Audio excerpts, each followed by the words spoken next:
Hello, everyone, and welcome back to Scramble. We're back after a 3-year time skip and ready to predict what's in store for the first Nintendo Switch 2 Direct, airing this Wednesday, April 2nd. I'm joined by my co-host, the other half of Scramble, Alex. Hi, I'm Alex. I'm here. I'm going to win bingo today. We're also joined by our returning special guest, SakkaSays. Hello, and I take great issue with you saying that you're going to win at bingo, considering that I've spent the last 2 years in the mountains praying to the lunar gods to bestow upon me the gift of bingo that you were so foolish to teach me not so long ago. And, spoiler alert, we are back and we're doing Nintendo Direct Bingo once again.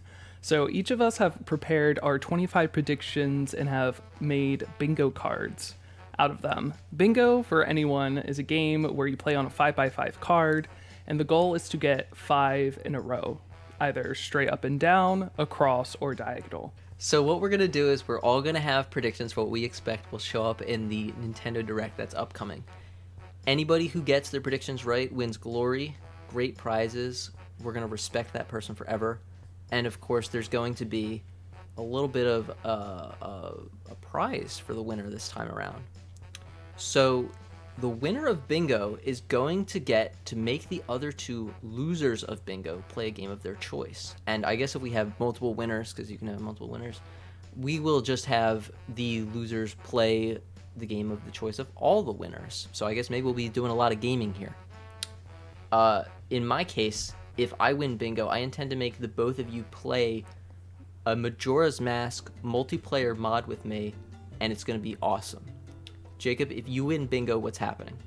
I'm going to make you play In Stars and Time, the indie time loop RPG. Oh my god, I have heard about this That one. sounds interesting. I actually do want to try that game. I wouldn't be that upset if you won bingo, Jacob, but that being said, you stand no chance. Not today. We'll see about that. I'm bringing my A game. All right, Sokka, what about you? You win bingo, what's happening? If I win bingo, I'm going to afford both of you the wonderful gift of Boku no Natsu 2, which received its English patch, a fan translation, in November of 2023, making a Japanese classic finally available to people in the West. Boku no Natsu 2 is probably the best in the Boku no Natsu series, and you can just see so much of how games like even Animal Crossing, Stardew Valley, that obviously the new Natsumon, it is such an influential game, and its influence has been one that can't really have been appreciated for so long because it never got translated. But yeah, 2 is translated, so I would coming into the summer months as well, can't think of anything better to be doing. Yeah, it's a perfect time of year, and honestly, Sokka, I would not be dismayed if you won, and I had to play Boku no Natsu Yasumi. I'd be quite thrilled by that. But let's just see how the predictions line up. It's very important to me that I win for that reason. You won't be winning. I can respect what you're trying to make us do if you win, but you won't be winning. I know you've been training for the last 2 years, but you were an amateur before. I may have been an amateur before, but I come back to you today reforged in the irons of, I don't even know. The irons of bingo. Yeah, the irons of bingo. All right, well, you know what? You stand no chance, but I've already talked enough trash. Let's get into this. All right. Well, here we have first, what is everyone's meme predictions? What is everyone's free space going to be? Quote unquote free. Quote unquote free. Alex, please start us off. I will lead because I have been called on. No Mother 3. We never get Mother 3. We're not getting Mother 3. This is a free one for me. That rhymes, doesn't it? There's no shot. Reggie's never giving it to us. He's out of here. Reggie's gone. No one's begging him anymore. It's just not happening, folks. Yeah, that sounds pretty free to me. But on the offhand that we do get Mother 3, I wouldn't even be disappointed. Not only because you would give up your free space and I would have a better chance of winning bingo, because I didn't put that on my card, it would just be a great game to have. I would be very down. Saka, what is your free space? I'm gonna say no Silk Song because I don't think we are ever gonna see Silk Song. Do you think it's a real game? Not to like sidebar us too hard, I kind of think Silk Song might either be cancelled or is going to be cancelled. I just feel, I don't know. I hate to say it. I've been looking forward to it for like the last, how many years has it been since Hollow Knight? 5 years? No, longer actually. It's been nearly 8 years, 7 years. I just don't see it happening. And especially, I mean, I would put no Silk Song in the free spot for basically any direct, but I especially don't see it at this one because we're talking about a Nintendo hardware reveal, which is a big deal, and the last time we saw Silk Song was at an Xbox presentation, so I just don't see how that, especially if Microsoft are involved, I don't see how Silk Song steals top billing. I am simultaneously praying for Silk Song and your demise in this game, so here we go. Silk Song, give it to me. A bit of conflict of interest we have here. Well, this might be a conflict of interest, but I am not in the business of clownery today. My free space is that there will be no Cage 4 at this presentation. I know everyone on Twitter, I'm going to see day of presentation, post pictures of putting on your wigs, putting on your clowns, noses, your shoes, getting ready for Cage 4 to show up. I feel like there's a bit of this is a pointed kind of, especially if you look at the top right hand corner of my bingo card. Well, Saka, I don't agree with this free slot, but maybe, look, who knows? I watched the Super Bowl for the first time this year, for two reasons. I wanted to watch the Kendrick Lamar halftime show, but I was also there with my clown makeup on for Kingdom Hearts 4. I think that I think there's a pretty good chance. We'll get into it more, but I think there's a pretty good chance. There's no shot. Well, no shot. You're not the only one, Saka. You're not the only one, if that makes you feel any better about it. Strength in numbers. We'll see. We'll see how it plays out. All right. Well, to begin, what should we talk about first? Let's talk about what are sort of the obvious things to get out of the way here. The things that we sort of all agree Nintendo will definitely be showing at this presentation. Yeah, I mean, I think there's a 1,000,000% chance we see Mario Kart there. Whatever form y'all think that's going to take, it's going to be there. We know it exists, so there's no doubt in my mind about that. I think Mario in general is pretty much a lock-in. It's Mario's 40th anniversary. I don't know what exactly we can expect. We might think 2D games, we might think 3D. We're going to see Mario. There's going to be some Mario representation. Yeah. Metroid Prime 4, also probably pretty reasonable. I assume we're all on the same page about this. Yeah, this is a pretty, I think, I'm not going to say controversial, but I think a lot of people sort of doubt, especially with the previous Nintendo Switch Direct that happened this week, where we saw Metroid Prime 4. People, I think, have a little bit of doubt whether this is going to be a dual release or not. I think it will, and I think it will for one pretty big reason, and that's that at the end of that Metroid Prime 4 trailer, they were still running with the 2025 line. And I think it's a bit odd that they're saying it's going to release in 2025 and they're still not giving us a release date. We're coming into April now. I think the fact that they didn't give the date is indicative of the fact that the date that it is a special one. I think it's going along with the Switch 2. I feel like if they were to announce the Metroid Prime 4 date last week, they would have been showing their hand as to what day the Switch 2 is at. That's a great prediction. That's a great point, and I that's something I thought of as well. The fact that we have no date is probably indicating this might be a launch title for Switch 2. But do you think that Nintendo will really have like a separate box, a Switch 2 box and a Switch 1 box for Metroid Prime 4 specifically? Like they've done that in the past. They've done that with Twilight Princess for the GameCube and the Wii release. But the Wii release specifically was like a different version of the fact that yes, everything was mirrored, but it also had motion controls, and they also did that with Breath of the Wild and on Switch and Wii U, for obvious reasons because the Wii was a failure and whatnot. But do you really think with Switch 2 being back compatible with Switch 1 that they're going to make two separate boxes, one for Switch 1, one for Switch 2? I do. So I think they are going to do two different boxes for two reasons. I think that the Switch 2 edition will have some pretty significant, or at least they're going to say that there's significant differences. I'm thinking like frame rate wise, resolution wise, it's going to be just a better version of the game. That is not to say that someone who buys the Switch 1 version won't be able to get the Switch 2 upgrades.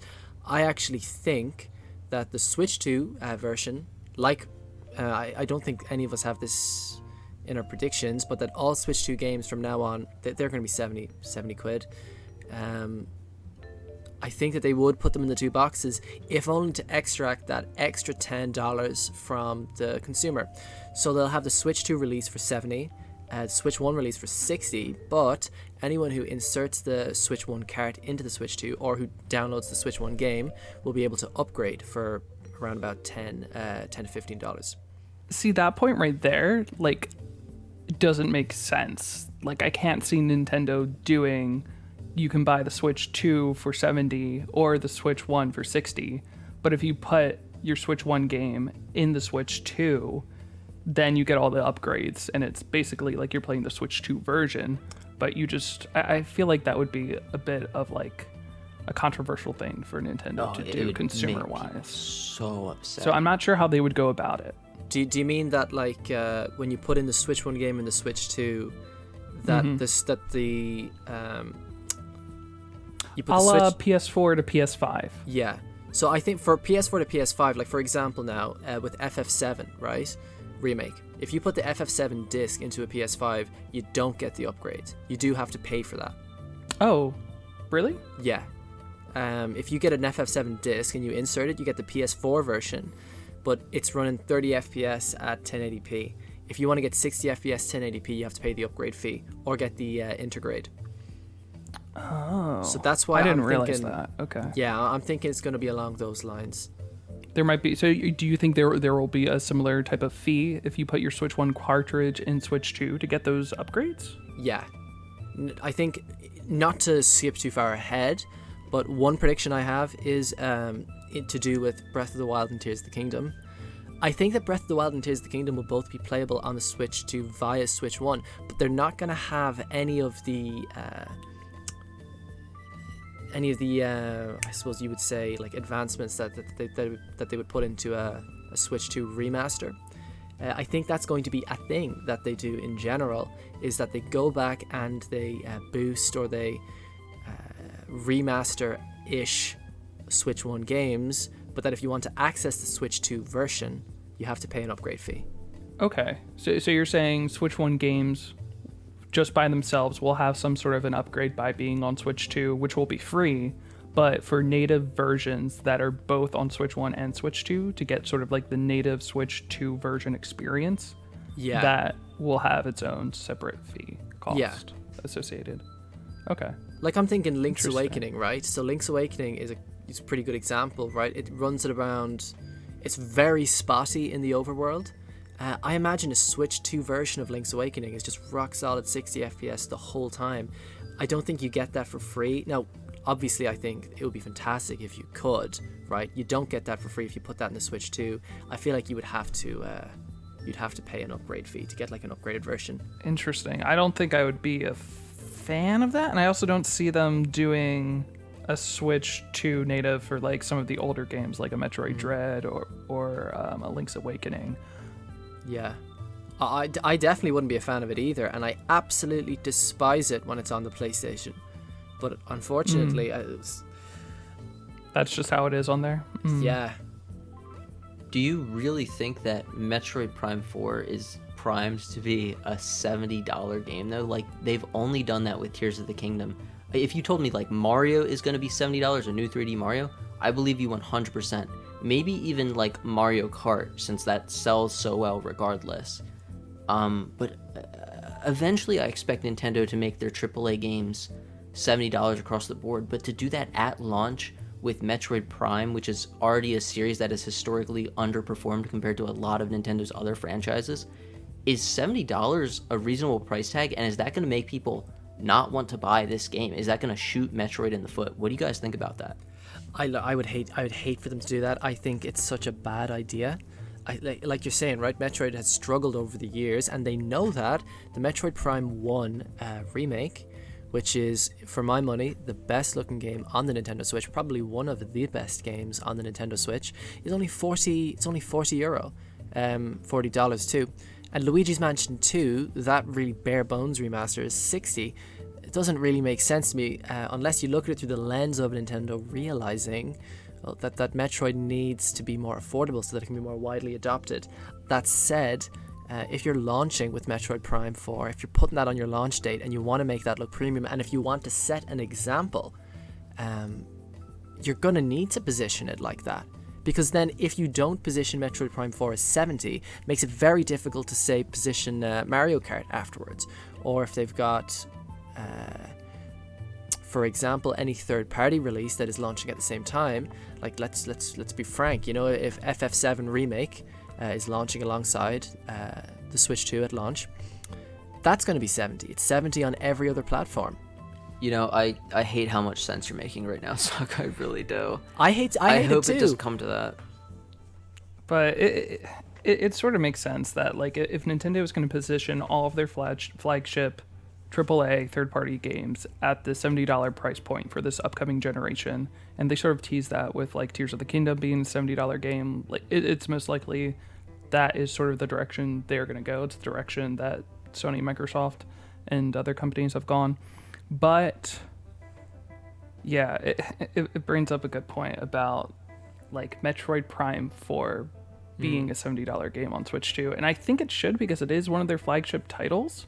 It's weird because supposedly it might be a dual release. That's still unconfirmed, but there's also a thing of, like, devaluing, like, your games by like if you put Metroid at, like, a $60 price point and you're saying it's not at, like, the $70 price point of, like, a Zelda or, like, a Mario, does that sort of have, like, some sort of, like, consumer psychology effect where it's just sort of like you're devaluing that game, that series in people's minds? Right. I would say certainly. I would say almost surely, especially if it's that barrier between 60 and 70. I think it makes a big difference. I think something they could do, and what I would like them to do, is there's ways of reducing the price in a kind of roundabout way. Like, for example, when Final Fantasy VII Rebirth launched on PS5 last year, when they positioned that at €70 or $70, they managed to do so by giving you Final Fantasy VII Remake for free if you pre-ordered Final Fantasy VII Rebirth on PlayStation. So maybe have something like that. Every purchase of Metroid Prime 4 for 70 quid comes with a code for Metroid Prime Remastered. That would help ease the price burden on that a lot, yeah. I mean, we're huge Metroid fans in this call.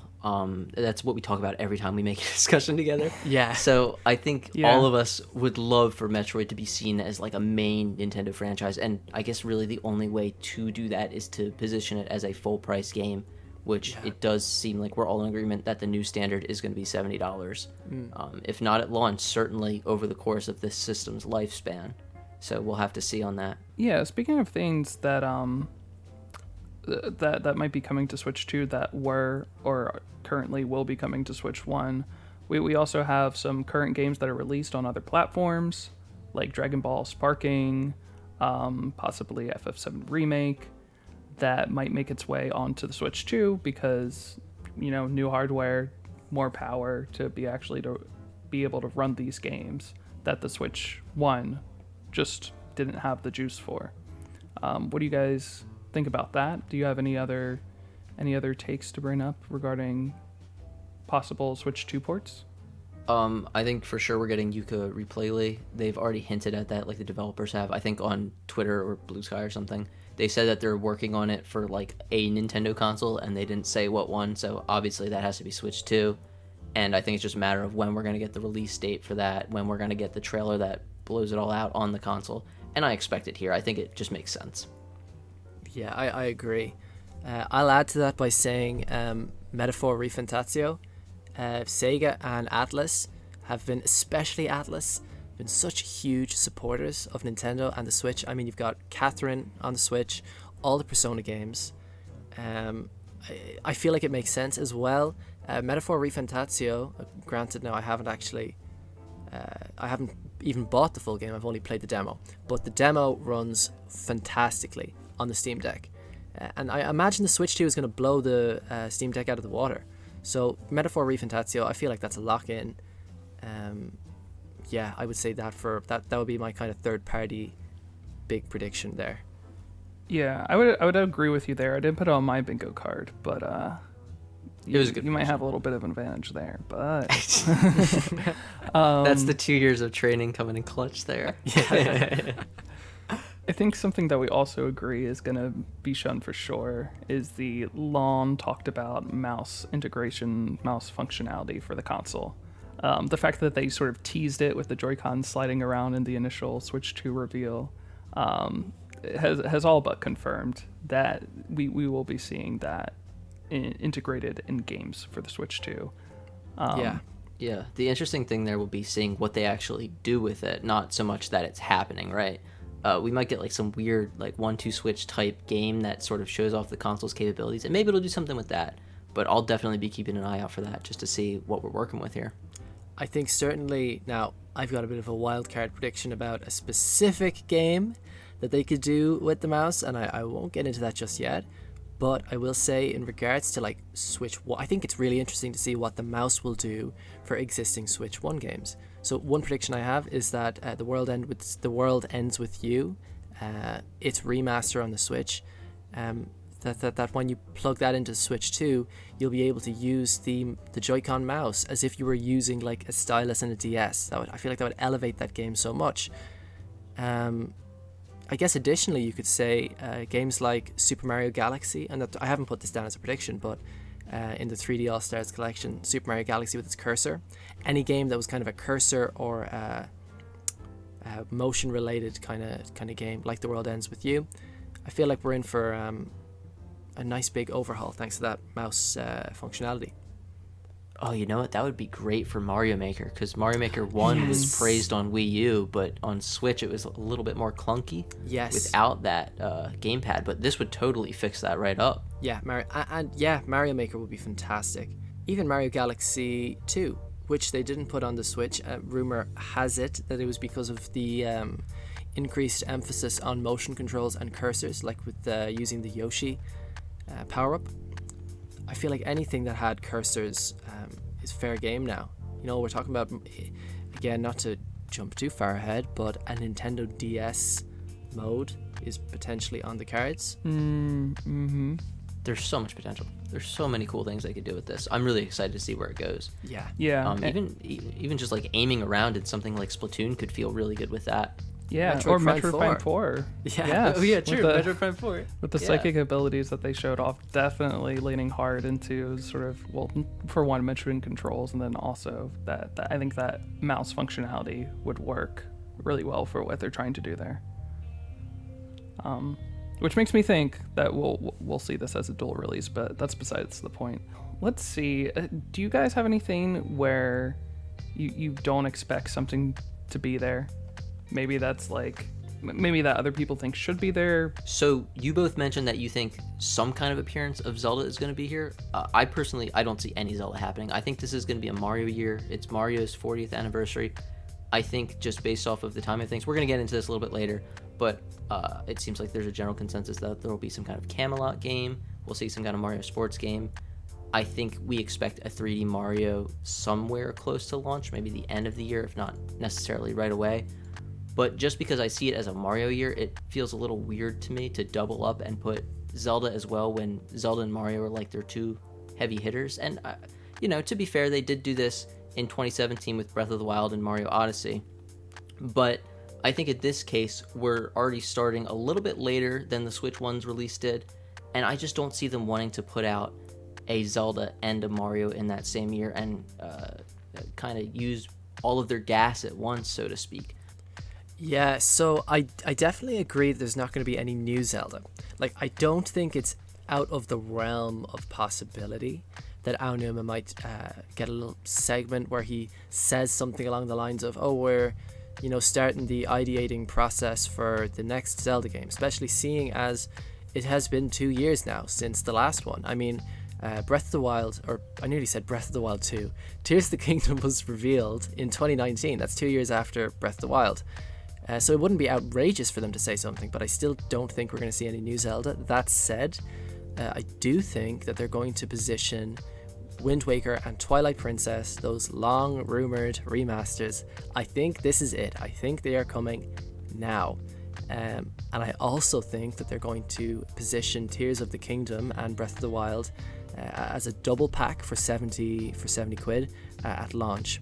I think those two double packs are going to be available at launch because I think they're there to soften the blow of what I think will actually be quite a weak launch lineup. And I think having those kinds of repositioned old releases bundled together for the huge, like the $70 asking price is big.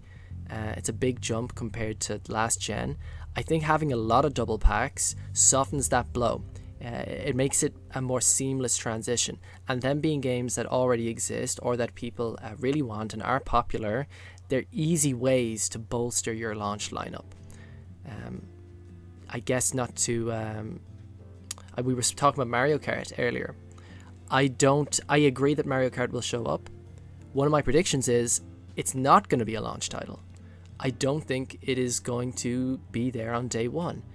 Because I was looking in the past, Mario Kart seems to never launch with a console. Mario Kart DS was 1 year after the DS. It was, I think, 3 months after the Wii.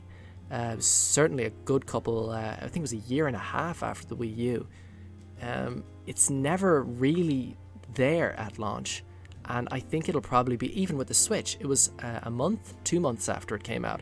I think Mario Kart is going to be a 1 to 2 months later kind of thing, as almost a second boom, because you're going to get your early adopters in easily anyway, people who are already excited about a Switch 2. But if you want to really get a second wave of excitement going to get in some new people, that's how you do it with Mario Kart. You're not going to get the Mario Kart crowd in with Mario Kart on day one. It's going to be early adopters on day one. Mario Kart is your secret weapon for getting a second wave of excitement from a completely untapped crowd. I have a little bit of a problem with this. So are you suggesting that Metroid Prime 4 is not good enough to be a standalone launch title and it needs to lean on Zelda? Because I see that you're saying Metroid Prime 4 is a day one release. I hate to say it, but I really do hate to say it. But it's just, I would worry that Metroid Prime 4 on its own is not really that strong enough, no. I think for the opposite reason, Nintendo will have Mario Kart at launch to have a really big multiplayer game. Like most people who buy Switches, okay, I won't say most because there's like 150 million Switches out there and 40 million of them have bought Mario Kart, but a big percentage of the Switch population has owned Mario Kart. So I think that having Mario Kart at launch will get a lot of like the casuals and people who are just going to buy the next Nintendo console no matter what.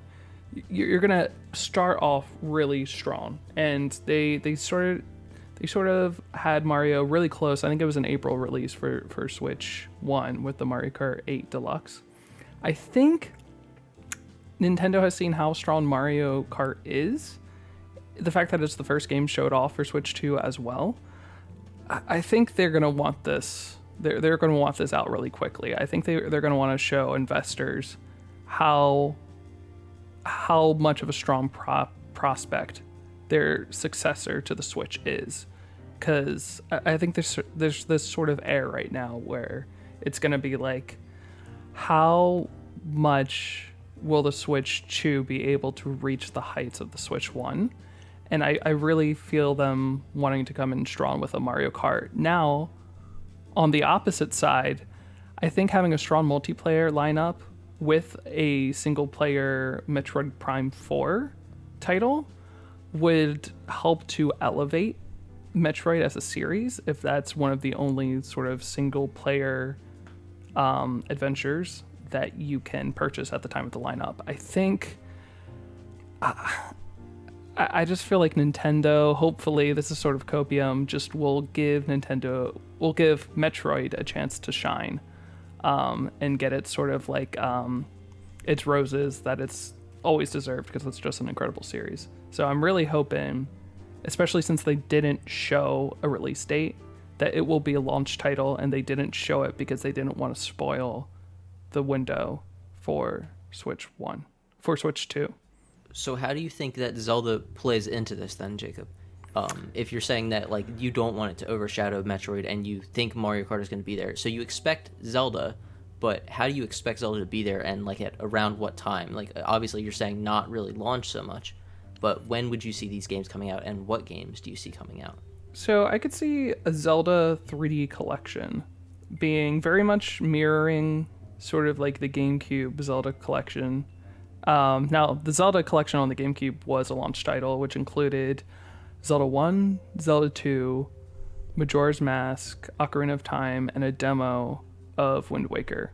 I don't think we'll be seeing this Zelda collection that I'm predicting as a launch title, but I think we'll see a bit of it at the Direct, and what I'm predicting, which is sort of like, maybe I'm losing the plot here, maybe I'm not, is that we'll see a $70 Zelda collection, which features Ocarina of Time and Majora's Mask, very similar to the updates made in the 3DS port, or remake rather. And we'll also see the Wii U ports, or ports from the Wii U games, Twilight Princess and Wind Waker HD. I think we'll see all of those in a package mirroring sort of that Zelda collection that came out in the GameCube. I mean, that's incredible value. I think it's honestly not even far-fetched, because if like for two big reasons. I mean, the first one, obviously, like we were saying about softening the blow of the transition to 70 quid, you know, get people used to that, and this is a great way to do it because it's positioning 70 quid as strong value, getting people used to spending 70 euro and not feeling disappointed about it. But also, there's an existing pipeline for 3DS games, right? Like they've got the Luigi's Mansion 2, Donkey Kong Country. What are the other 3DS games they've done in the last 2 years? Miitomo, or what's that one called? Miitopia. Yeah, Miitopia. Like they have clearly got a development pipeline set up for moving 3DS games onto Switch. I think I'm actually kicking myself now for not thinking about Ocarina of Time and Majora's Mask myself. Yeah, I actually think that's a rock solid prediction. Yeah, I think there's also a scenario where they sell all of these games separately at $70. I don't think that would be a good look for them unless it was like real big updates to especially Ocarina of Time and Majora's Mask, since those were 3DS games. We could see that. I don't think we will. I mean, I agree. Like, look at 3D All-Stars. They could have sold each of them separately but they didn't, you know? Right. Mm-hmm. Isn't the gap right now between when the Ocarina of Time remake on 3DS came out, like between the original game and that, and now the remake coming out, and right now, like a greater gap? Yes. That is correct. So, like, I think there is a world where we could see like a remake of these games, but that might be like, you know, too hopeful. It would be such good value. Like, it's such good value that it's not something I think Nintendo would do, because there's always some kind of caveat to these things, and wow, it would make me really happy, but I just don't see it. The only I would normally agree, and in fact, if it was for 60, I would like, without a shadow of a doubt, agree. I just think there's an extra factor in there of it being tricky. It's tricky to transition a 70. I mean, Sony struggled immensely at the beginning, transitioning to the $70 game. You know, getting people used and happy to tricking people into thinking it's good value. I mean, I just feel like your multi-packs are such a good way to do that. I absolutely agree with you there. That is the way to do it. And if it happens, I mean, I don't even think I could be upset at $70 for those 4 games. They're phenomenal, especially if they're up-resed and they're looking beautiful. Yeah. And it's the definitive version to play all these games. Like, absolutely sign me up. I would pay $70 for that. Yeah, it would absolutely be a good look for Nintendo. Not that they need it, because they already have like a lot of good faith. But these are games people have been wanting to see for years, with the Wii ports of Twilight Princess and Wind Waker not making their way onto Switch 1. And also, you know, I think it's time for Ocarina and Majora's Mask to make their return. I mean, you can get them on NSO, N64, but those are the N64 versions. The 3DS versions, I think, are generally considered the better looking, at least, games. So I think we'll definitely see a return to that, because people want to see old classic Zelda, 3D Zelda rather. Yeah. I know that there's some dispute over like the Majora's Mask 3DS one. But I know the Switch emulation for N64, especially for Majora's Mask, I don't particularly like it. I mean, God, like that recompilation of Majora's Mask that came out, I think 9 months ago now, is absolutely astonishingly good. Anything of even if they didn't like, even if it was just that, like, forget about the 3DS overhaul, the textures and graphics, just give us that I would buy that recompilation on its own for $60. You know, that might actually be a good point as to why this will not be shown at the Direct, because if they were going to have this, I think we would be hearing a lot more legal DMCAs from Nintendo about trying to strike down the recomp projects for Ocarina and Majora's. So that kind of leaves me to believe we might not see it, but it's on the bingo card now. Hopefully it will be. Hopefully we'll win. So we'll nice see. throw. Nice We'll throw. Not there. Well, -1. Well, let's get into like the real throws of it, like the real Okay. out of this atmosphere. Yeah. Hottest takes you can find. What are the biggest spicy takes you have on your bingo card that may or may not be revealed to be true? Alex, can you start us off? Well, you know I'm a man of spice. I love my Cajun food. I love my things to be hot and delicious. This is a spicy take in the sense that it seems like kind of a random thing to guess, and maybe it's not very exciting. Actually, I'm just going to say it. It's not very exciting. But Nintendo has this thing where they love to share a bunch of one type of games in their presentations. Like, we got a lot of farming games in the last one that we did bingo with together. We got a lot of RPGs in the Direct that just came a few days ago. And now for this one here, I'm expecting a lot of zombie games. I don't know why. I don't know where this is coming from, but something is telling me we're going to get a lot of weird zombie games. And I feel like when we get new consoles, there are always so many games that sort of seem like budget titles, and they're just sort of there to fill space. And my bold prediction is that one of these first 3 games revealed in this Direct is going to be just a weird zombie game. I don't know if it's going to be like a Nintendo zombie game or a third-party zombie game, but it's going to be something like that. And I don't think we're going to get all that excited about it, but it's going to be really funny that it's there, and I called it now.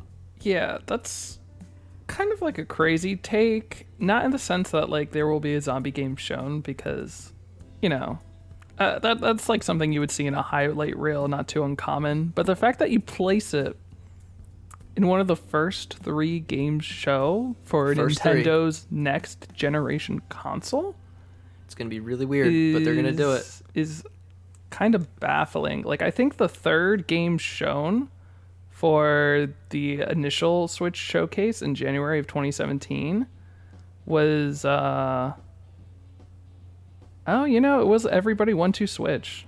Now that I'm looking Have faith. Have faith. I'm telling you, one of those first 3 games is going to be a game that... Okay, so the first game they show off is going to be something really exciting. It pretty much always is. And then the second or third game, almost certainly going to just be some random thing that nobody was expecting. And I'm saying one of those random things, zombie game. Zombie 100% Switch. lock it in. Zombie Lock Switch. it in. I mean, you know what? Just floating this one out there. Zombie U came out in the Wii U. The U was the suffix of that console. There has not been a sequel to that game yet. Oh my god. And thus, you dovetail nicely to Zombie 2, keep the same rhyme? naming scheme, and it makes sense because it's a sequel. Just putting that one out in the ether. I think you might be cooking with this one. I mean, you can give me a point right now on the card if you want. Like, if you want to throw, if you want to surrender. No, this one's in, though. This is a crazy prediction, but it's one I believe in. Zombie 2. I think that's not going to be there for a plethora of reasons. But we'll see. I don't know. Zombie 2 being the sequel to Zombie U. I don't know. I can feel it. I feel it in my bones. I kind of hate how much sense it makes, but I still don't think it does. It's a weird Nope, thing. Trust, Jacob, trust. Mm, You're not trusting. You got to trust. well, let's move on. Sakka, what's your first spicy take you have? Okay, so my first spicy take, I don't even know if I want to take credit for it because I got this one off of my crystal ball. This is... Oh, not the lunar gods? Not the lunar gods? The lunar gods trained me in the ways of the crystal ball. Oh, they taught you clairvoyance? Yes, I mean, I got my degree of... I became a certified shaman from the lunar gods, but in practice, regardless, the fruit of my labor... there will be a camera, and I think that they have blocked it out in that original reveal trailer. They've just edited that out. There will be a camera, and there will be a huge augmented reality application on the Switch 2. Something that we can observe from Nintendo over the years is that they do not ever have bad ideas. They just have ideas too early. They did AR with the 3DS, and at the time they were using cards, and it wasn't really useful, and they couldn't use it for anything really other than face raiders. But then fast forward to 2015, sorry. Was it 2015? Or no, it was 2016 with Pokemon Go, biggest game in the world. We still haven't even really seen a game use AR like Pokemon Go did, but people loved it. They thought it was magical. I mean, you look at the Virtual Boy with VR, they were ahead of the curve there. You look at the Wii with the motion controls. Nintendo loves circling back to their older ideas when the market is ready for them or when the tech is ready for them. And the tech is ready now. AR, I think, is going to be a huge component of this console. Dovetailing into another prediction I have, I think that Kingdom Hearts Missing Link, which has been, I suppose quite aptly it's been missing. For the last year and a half. That's an AR game, I believe that Kingdom Hearts Missing Link is MIA because they've been waiting for the summer months. People go out to play AR games like Pokemon Go, etc. in the summer when you can go out and have a walk. If this console is coming out in the summer, which it probably is, launching Kingdom Hearts Missing Link and augmented reality, you go around the world and use the camera on the console kind of game, would be amazing. I really think, I think we'll get into it more with some of my other predictions, but I just think AR is going to be a huge thing with the Switch 2. Just to go off of Missing Link, that would be interesting. That would definitely make me more likely to play it if it was on Switch 2. However, it was advertised as sort of like a GPS based RPG. Do you think Switch 2 will have GPS capability to be able to work with that? I think so, But I will say that even if Switch 2 doesn't have GPS, they might be able to do, like, for example, now, when Pokemon Go first came out in 2016, I had an iPod Touch. I didn't have a phone, and the iPod Touch didn't have any GPS, but you were able to mock GPS using Wi-Fi. You could just get your location doing that. So I imagine there are different ways you could kind of triangulate your location without using GPS, even if there isn't one on the Switch 2. But I wouldn't be surprised if there is a GPS in the Switch 2, because a big weakness with the Switch as it is that if you lose your Nintendo Switch, as many kids have, there's not really any kind of Find My iPhone equivalent to locating it. So I feel like that's a natural thing to add. That's interesting. I'm not sure how, like with phones and everything, like you have like a data network to connect to the internet while not on like a Wi-Fi connection. So I'm curious to see how that would work.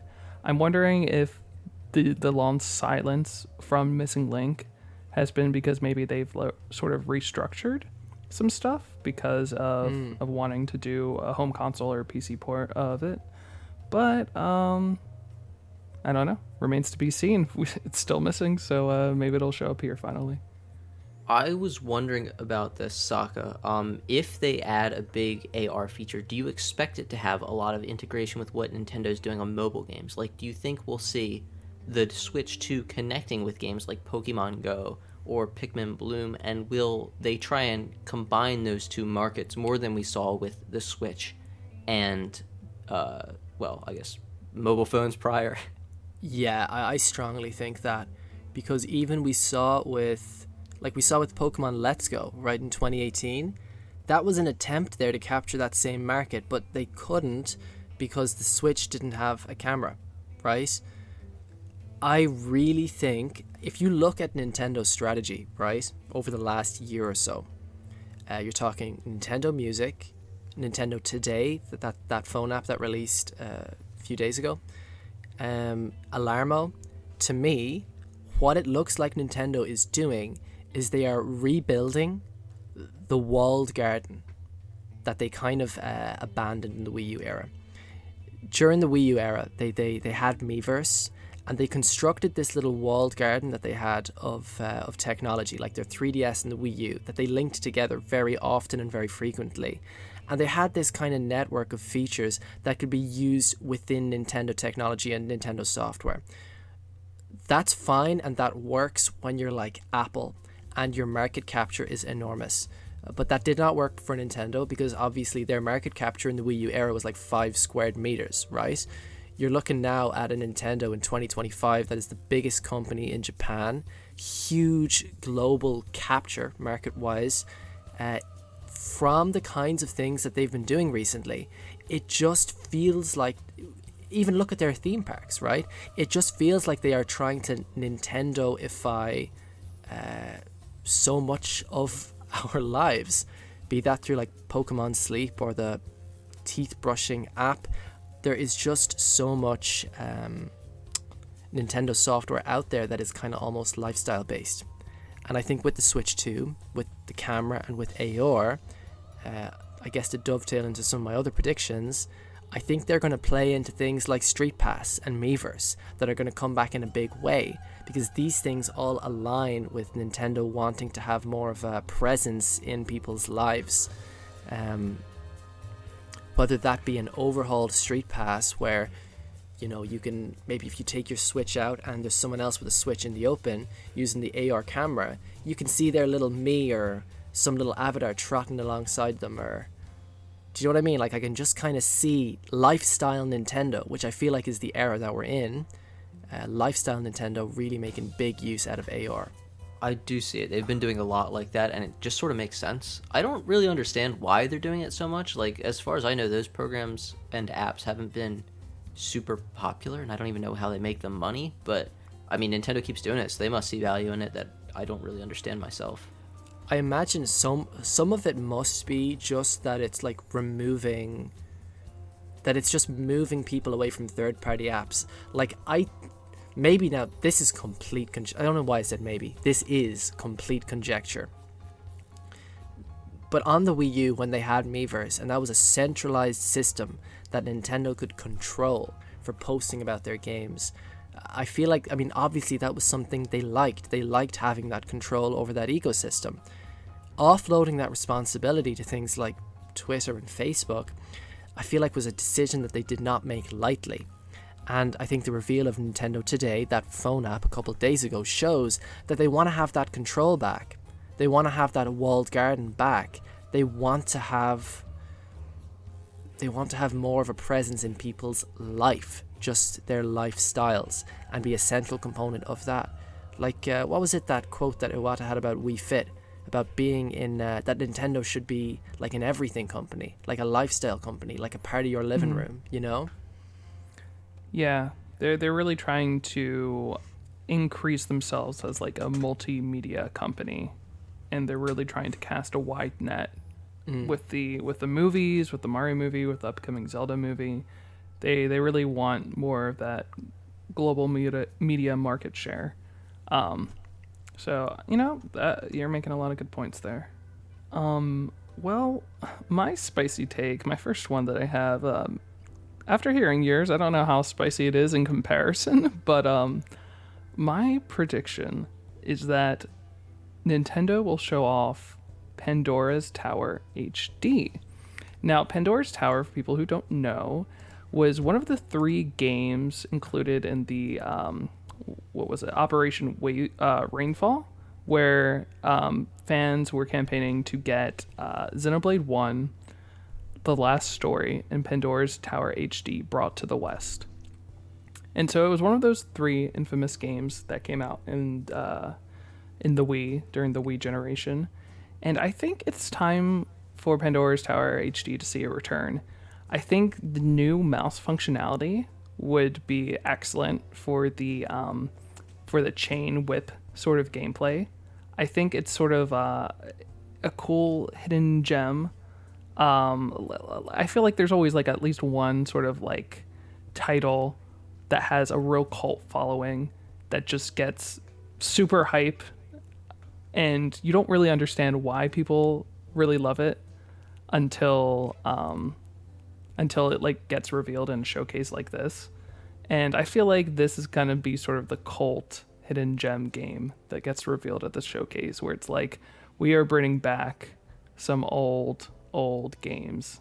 And I think it's gonna be exciting to see what other games might be coming down the pipeline, especially from third parties. This would be such a dream. I love Pandora's Tower. On the Wii, playing through that was one of the best experiences I've had in recent memory. For those who don't know, Pandora's Tower is basically just like if there was a 3D Castlevania game that was very faithful to the 2D Castlevania games in terms of gameplay. It's a little bit like a Zelda with a little bit of puzzles. You have a chain that basically functions as a whip. You can use it to like grapple around, to tie up enemies. It's so cool. It is a phenomenal game, and having it on Switch 2, especially in HD remake, I mean, it would just be a dream come true game for me. I don't know that this is going to happen because, there's nothing to hint at it, and the game is old, and why would this game be chosen of all the games that it could be? But in terms of things I want to happen, this might be my number 1 pick out of anyone's predictions on this list, because, wow, this would be phenomenal. Yeah, I think it would be fantastic.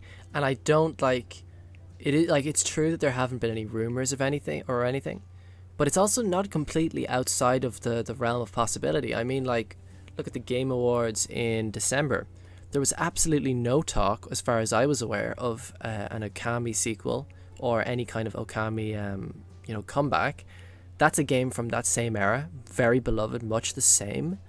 I think that we're kind of in a sweet spot now of like Wii era nostalgia.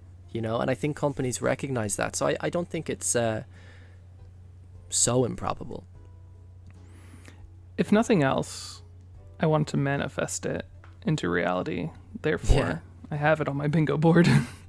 I would happily give you a point on your bingo board if this game became reality, Jacob. You can have it. Take that free point. Even if you win bingo because of it, I would accept that if it meant we got Pandora's Tower HD. Absolutely worth. Yeah, and if I got it, it would really open up some of my other potential paths of victory for getting bingo. So I would I'd be very much down for both the fact that Pandora's Tower HD is a great game. Go play it if you can. You probably can't because it's not super accessible. But hopefully it will come out on Switch too. Eyes on the prize. Eyes on the prize. Never lose focus. Sacrifice anything for bingo. Anyway, we have a few more spicy takes to talk about here. So, Alex, what is your second spicy take? Okay, this is my crazy crackpot theory that nobody is predicting this. I've never seen anybody predict this. I don't even know why I predicted this, but I'm going to say it anyway. So, Wave Race Blue Storm, this was a GameCube launch title that basically just showed off like the GameCube's graphical capabilities. It had some really nice water. I didn't even really play this game much when it came out, but this is a series that was on the N64, it was on the GameCube, we never got a game again, it's been 20 years now. Now the company that makes it, well, I mean, it's made by Nintendo, right? But it's made by specifically the Nintendo Software Technology team. Now these are the people who make stuff like Mario vs. Donkey Kong, they're the people who make Captain Toad, they did stuff like Snipper Clips, they did F-Zero 99. Now they release a game almost every year, like every year, every other year-ish. And their last game came out 2024, Mario vs. Donkey Kong, the remake on Switch.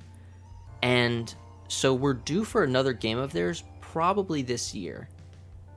But in recent memory, they've made games from like their series, like Captain Toad was not that long ago. It just feels a little soon to think of getting a new Captain Toad game. It doesn't feel like the F-Zero 99 kind of feels like a one-off. Mario vs. Donkey Kong we literally just got, so I don't see a new one of those happening. They did the Mario Maker for 3DS port, but they didn't do the Mario Maker 2, so it doesn't seem like they'd do something like that. So I'm thinking, what is this team working on? And the logic has to be either they're co-developing something with another team that we just couldn't have expected, or they're going back to one of their old franchises. And the reason I say it might be Wave Race that they're going back to is because Wave Race Blue Storm was also a launch title for the GameCube, and it was meant to show it off, right? So as a launch title for the Switch 2, it would be really interesting to bring back an old IP like Wave Race and show off this new console's capabilities. And it would be an opportunity, while there aren't very many games for the console, to kind of drive up hype for a lesser known series like this. And really, this is the only way it could be noticed. If there were other like heavy hitters all over the place, it would probably get lost in the shuffle. But when there aren't very many games to buy, something like Wave Race could really stand out as something interesting and unique. The only holdup I have with this is that it is kind of like a racing game, and so it might be competing with Mario Kart, which we already know is coming. But wow, would it be an interesting and out of left field selection for Nintendo to do? And I'd be all for it. Yeah, that would be fantastic. I have very little familiarity with Wave Race, but I love the idea of Nintendo bringing back some long-standing IPs that have just not seen the light of day for years. Maybe like a Punch-Out, or like even an F-Zero or something. If we're going the route of like racing games, the proximity with Mario Kart I think is a little bit less of a likelihood in that case, but Nintendo reviving some of their old beloved franchises, I'm all here for that. And like, what was it, Endless Ocean that came out, was that this year? I think that was late last year. Okay, yeah, so like, Endless Ocean is in and around the same time, so they're definitely not averse to doing it. I feel like I would love to see what they would do with a Wave Race Blue Storm sequel. I would love to see it, because if it is the case that they are doing a sequel, it means it's got to be something batshit wild, right? Because Nintendo haven't done an F-Zero for like nigh on 20 years, because they're thinking that there's nothing new you can do with that series, right? If they have something new for Wave Race, sign me up. You don't even need to tell me what it is. The fact that they are making a sequel at all with that mindset, I just know it's going to be straight fire. It would be so interesting. And you know what? If it was you who predicted that Mario Kart wouldn't be a launch title, right, Sokka? Yeah. Yeah, if Mario Kart isn't a launch title, I think there is a world where Wave Race is the launch title and then Mario Kart comes later, so it has a moment to like kind of cook and be the racing game before it gets overshadowed by Mario Kart later. Wow, like what a cool thing that would be. Of all the series that Nintendo could bring back, something in my mind just says this one makes sense. Like, what else is that studio doing? Yeah. I don't know, I think that I would like, it's definitely a spicy take, but not improbable. I think it is improbable. Or Or not to be clear, impossible, rather. Sorry, I don't yeah, think it's definitely happening, improbable. But yes, improbable, but somehow not impossible, and that's exciting. Yes. That's exciting. Okay. I think I'll toss in another spicy take that I have. I have them written down here, ranked from most to least spicy. The next one I kind of touched on in that the Miiverse would be back with a twist and a rebrand. I do definitely believe that. I don't think it's gonna, if they bring it back, they're not gonna call it Miiverse, but it's gonna be a spiritual successor to Miiverse, with stuff like in Super Mario Wonder, they had that online integration where people were giving each other tips, and there was ghost players beating levels. I think that kind of asynchronous online like tutorial giving, Dark Souls-esque, is something that Miiverse, it did first. Like I was saying literally like 5-10 minutes ago, Nintendo has wonderful ideas way too soon. Like Dark Souls is hailed, the Souls series is hailed for that kind of asynchronous help thing. Miiverse was doing that on Nintendo Land first. Actually, I don't know about first. I have to check the dates on that. But they were still doing it.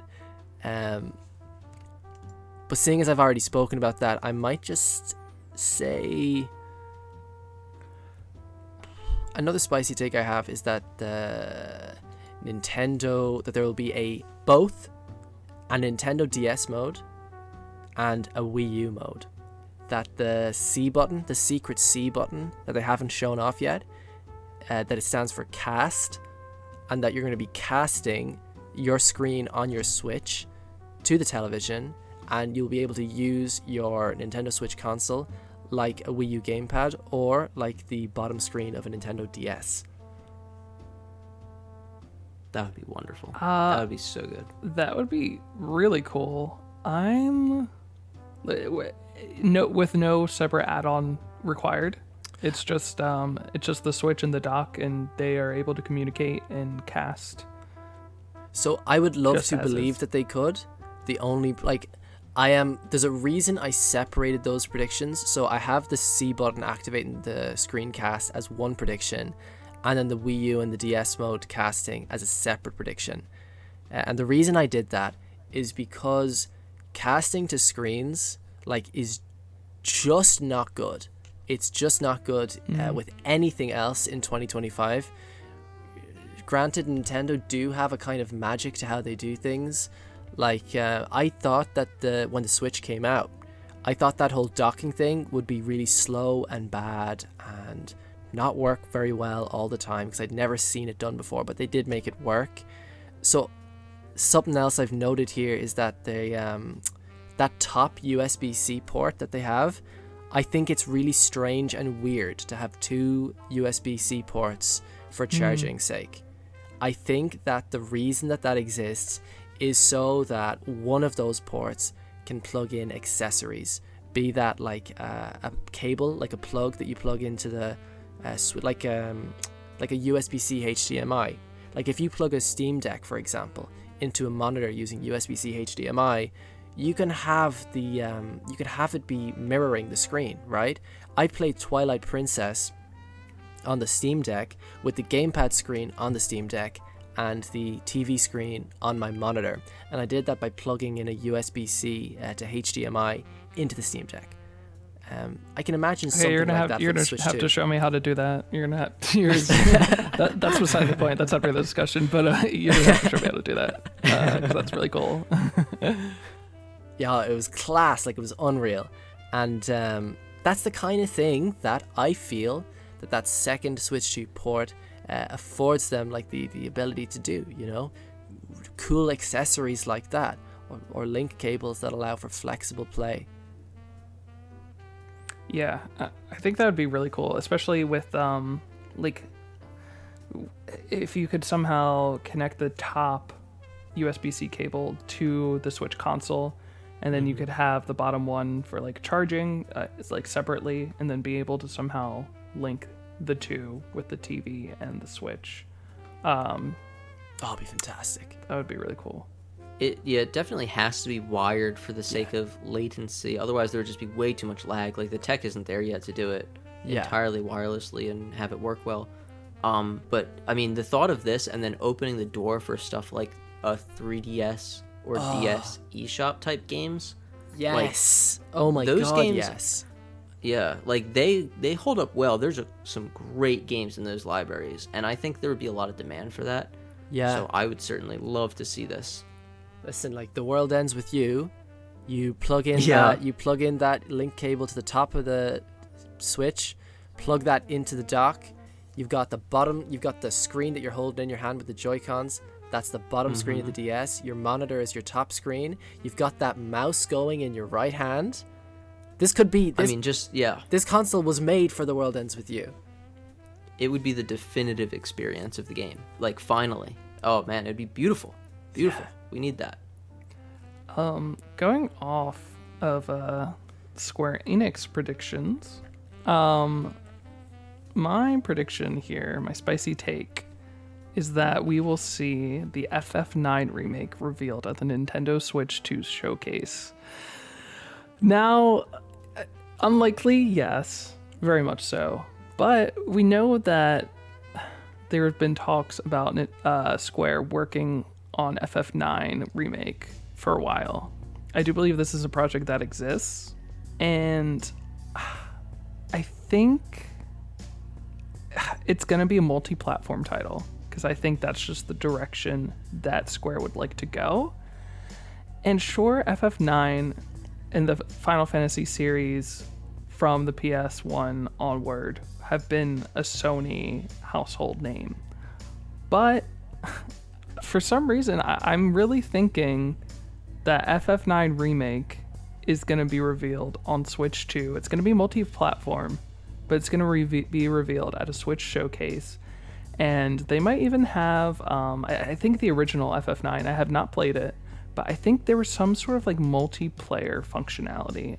I'm not familiar with it, but maybe that would be something brought back in the remake, and a reason to show it off at a Switch presentation, especially with like the Joy-Con and everything, because that is so embedded in like in Nintendo, and the Switch is that co-op functionality. So maybe we'll see it. Maybe we'll see it this Wednesday.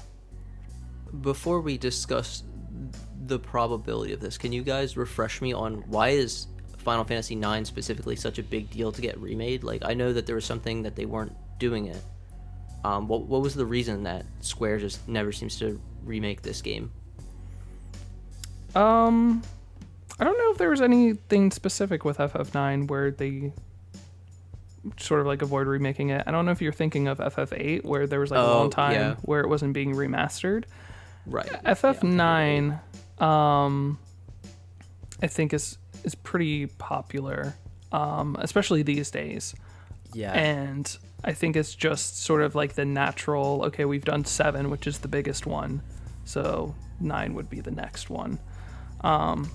So yeah, there isn't too much of like, oh yeah, it's crazy this game is being remade. I think it's sort of a natural progression of this remake project that Square's undertaking. Yeah. I think, God, I would die for an FF9 remake. So currently, actually, it's funny that you've brought it up. So I am currently about halfway through FF9, and really? I am loving it. So, like, I have not loved a Final Fantasy this much since I played 7 originally. I am absolutely head over heels in love with this game, and I think the art style is stunning. The character designs are magnificent. I would love to see what they're going to do with a remake. Like how do they transform that art style for the modern day? I am just so intrigued by this project. I really would love to see it. That would be really cool. I think how the multiplayer worked was that each character controls like the battle cursor, or they control like a specific party member. So when I say co-op, it's not like a full co-op campaign or anything like that, but it's like Cappy in Odyssey, or like the second controller to collect star bits in like Mario Galaxy. I think it really lends itself well to sort of that Nintendo everyone can take part aspect that they have. And I mean, I think, just being honest, I think a lot of people that are fans of old FF have Switches. I think there's more of that market share currently on Nintendo consoles rather than the PS5. I really agree with you on Final Fantasy IX as well, just being so appropriate for the Nintendo console. Because like, look at what Square's been talking about recently. They have made it a huge point in all of their investor briefings that launching Final Fantasy VII Rebirth and 16 exclusively on PlayStation limited how many people were able to play those games. It's a big thing now. I mean, God, look at Sony and Sony releasing their games on PC, but look at even Microsoft putting out, I think it was announced a couple of days ago now, that Indiana Jones, their big exclusive from last year, is heading to PlayStation. The facts are, it's really not that financially sustainable to be putting out exclusives these days, what with the ballooning budgets of video games, unless you're like a super company like Nintendo, to where you can sell a game like Animal Crossing and put out, I don't know how many copies, like 40 million or whatever, how many copies that game has sold. So I think we're kind of done with the era of Final Fantasies being exclusive, and for Final Fantasy IX specifically, with that kind of cutesy, cartoony art style, it would be so appropriate for a Nintendo audience. Yeah, I definitely agree with you with that. It's definitely a different aesthetic from Final Fantasy VII, where Final Fantasy VII definitely leans more towards that, like, that sort of that grit steampunk kind of energy that I think is definitely beholden to a certain audience, kind of a little more mature. Yeah. Right. And I do think we'll see 7 Remake make its way on Switch, but I definitely think as sort of like a natural place to show off a new game, being FF9 Remake, I think this presentation makes a lot of sense. Or if not, a later Switch 2 Direct down the line. 100%. Moving forward with our final round of spicy takes, Alex, what is your third spicy take that you have for us? Yeah, so I don't think it's weird to expect that there will be alternate colored Joy-Cons. We got those a lot with the Switch 1, and I think we're going to get like special edition ones with the Switch 2, as well as just some variation in general. But I specifically am predicting that there will be at least one set of Joy-Cons released in this trailer or shown off that includes a pink Joy-Con. Why I think it'll be a pink Joy-Con, there's really no basis for that. I don't think there's going to be like a specific game with it. Like, I don't expect it to be like a Kirby thing or a Peach thing. I just feel like pink is a color that we didn't see explored so much with the Switch 1, and I think it would be interesting for the Switch 2 to stand out a little bit. I love how specific your predictions are. I would buy a pink Joy-Con. I'm here. I'd be all over that. What color Joy-Cons do you want for the Switch 2? What would be your dream colors?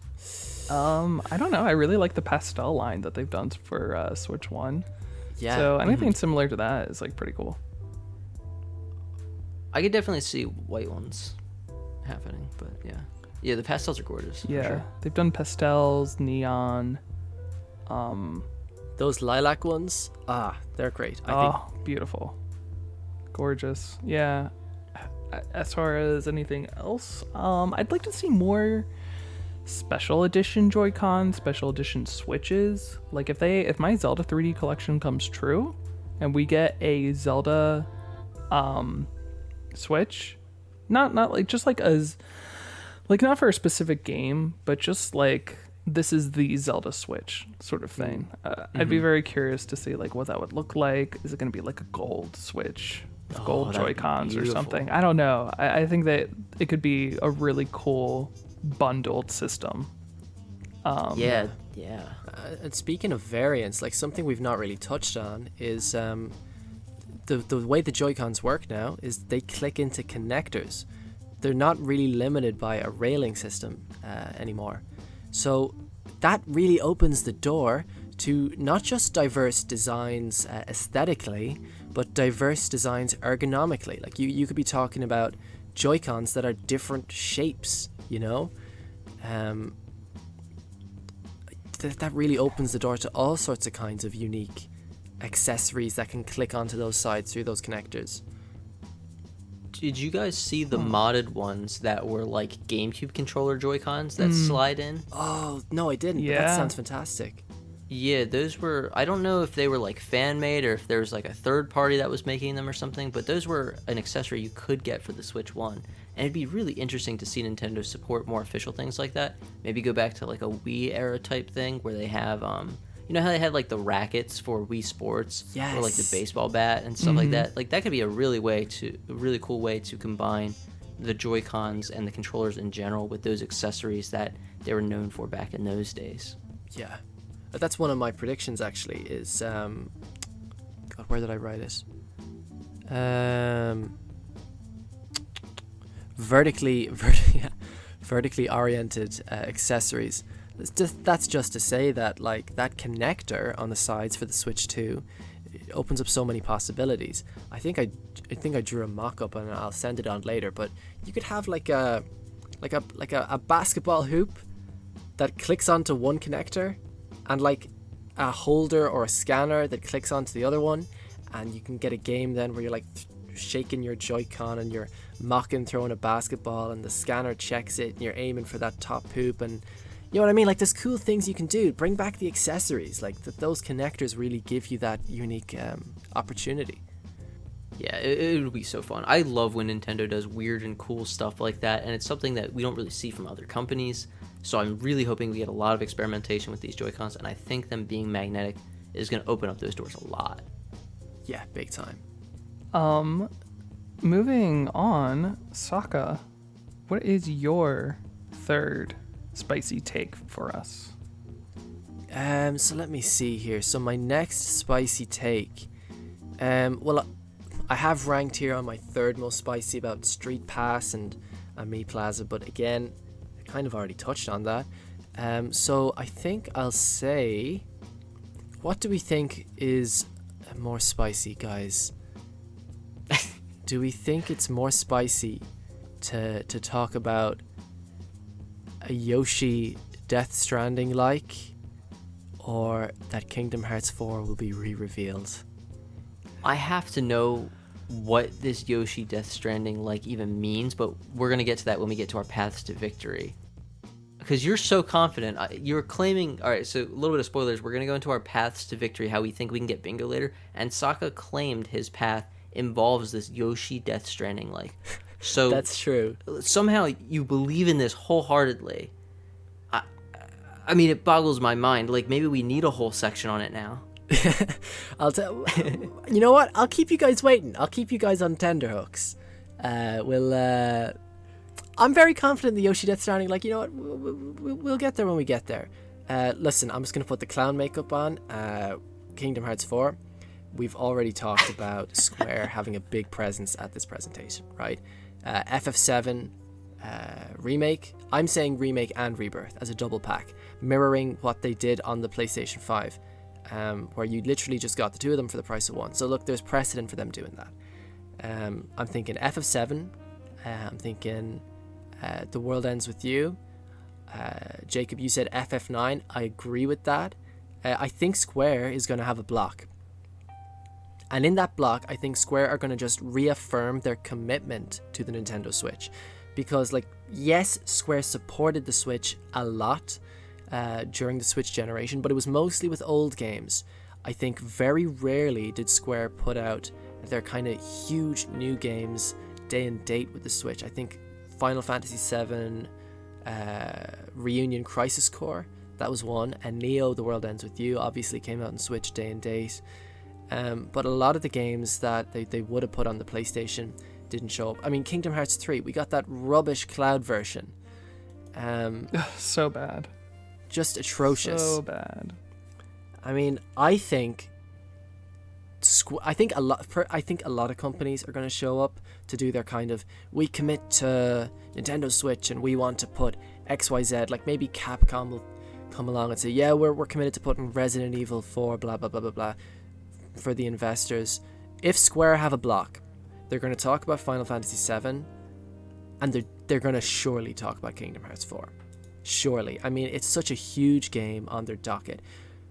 Whether they reveal anything of significance, probably not. But for me, I just need to see, like, just give me a drop. I am parched. It's been so long.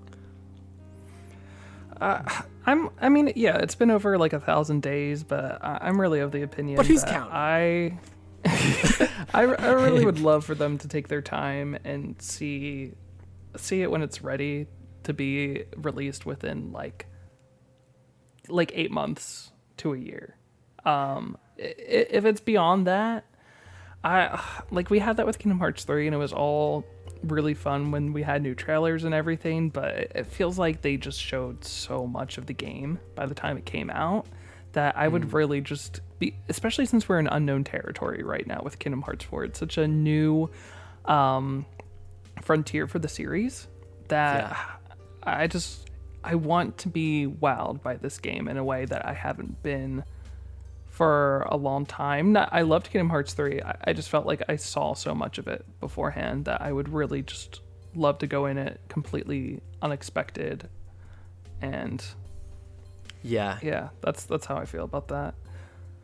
I hate to say it, but it's Square. You're gonna get spoiled on probably everything. Oh yeah, they'll definitely have like a final trailer where they reveal that Sora is secretly the Master of Masters, and that'll be great. That'll be a great thing for them to spoil. That's probably like the final hour of the game, but that's what they do.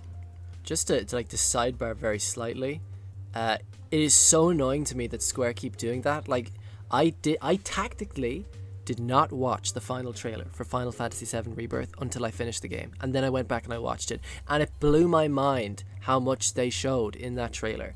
Like, who on earth are you possibly attracting by telling the audience the ending? Like, what audience capture are you even doing there? It just blows my mind. They did the same exact thing with Neo Twiwi as well, so don't watch those trailers before you play it. Yeah, okay. If you want to go into a game made by the company Square Enix and you would like not to be spoiled about the final hours of their video game, do not watch the final trailer. The other trailers have stuff, but for the most part, that's mainly just the bulk of like the mid game, and it's really the final trailer that is just like they just decide that they don't care, that they're gonna showcase whatever they think will just generate. It's just about generating hype, really. But I think the final product, the experience going into it can suffer. But like, I suppose so if we look at like, oh god, I really don't want to like throw us super far off the track, right? But if we're looking at Square releases for the upcoming years, right? There's kind of an empty slot at the moment next year. Like, I don't think I'm forgetting anything. Like, I think in 2020, 2027, 2028 is probably like Final Fantasy VII Re 3, But 26, 25, I'm sorry, well, not 20, well, 25. I mean, that's this year. That's not going to happen. But 26 is kind of open. I guess unless FF9. I think we'll see KH4 sometime in 2026. I'm kind of a believer. Yeah. Am I coping? Maybe. I feel like if 2026 comes and goes and we see nothing, like, at that point, I'm going to start maybe... Yeah, then it's sort of like, if we don't see in 2026, I think they'll really focus in with 7 Part 3, probably for the anniversary year of Final Fantasy 7, which will be 2027. And so we're looking at KH3 at 28. I don't really think so. So. I mean, they could show off something like a new IP or maybe like another Bravely Default sequel or maybe like a sequel to Triangle Strategy, something like that. Well, but another prediction I had made on my bingo board is that we will finally be seeing Dragon Quest XII revealed and announced for Nintendo Switch 2 at this showcase. It's been a long time coming. I think they revealed it. I don't know if it was the same presentation as Dragon Quest remake, Dragon Quest 3 remake, but it might be. It was quite a number of years now. And Square went really hard with the Nintendo Switch and Dragon Quest XI S. They marketed that game every single presentation. Like they were bombarding people with the fact that that game was coming out. They even developed that special version with the Switch in mind, so that when it got ported to other platforms, it actually visually looked worse than the PS4 version of the base game, which is crazy. So I think Square will be going all in with Dragon Quest for Nintendo Switch 2, without a doubt. And I think it's time to see what they have in store with Dragon Quest 12, especially since there is sort of a gap with Square's big AAA titles. The fact that we, just recently got FF16, FF7 Part 2 Rebirth, and they've been really silent on Kingdom Hearts, so I think that's gonna probably need a little bit more time to cook. So I think Dragon Quest 12 makes a lot of sense. I think it makes so much sense that I'm kicking myself for not thinking of it. You're talking about I want to say like one of the biggest cultural touchstones in Japan, Dragon Quest. You're talking about the biggest games company in Japan, Nintendo, the most widely adopted console and the most culturally prominent game. Come on. I mean, when the Switch 1 got revealed, when the NX got announced, they announced it with Dragon Quest 11. I mean, it's such a huge...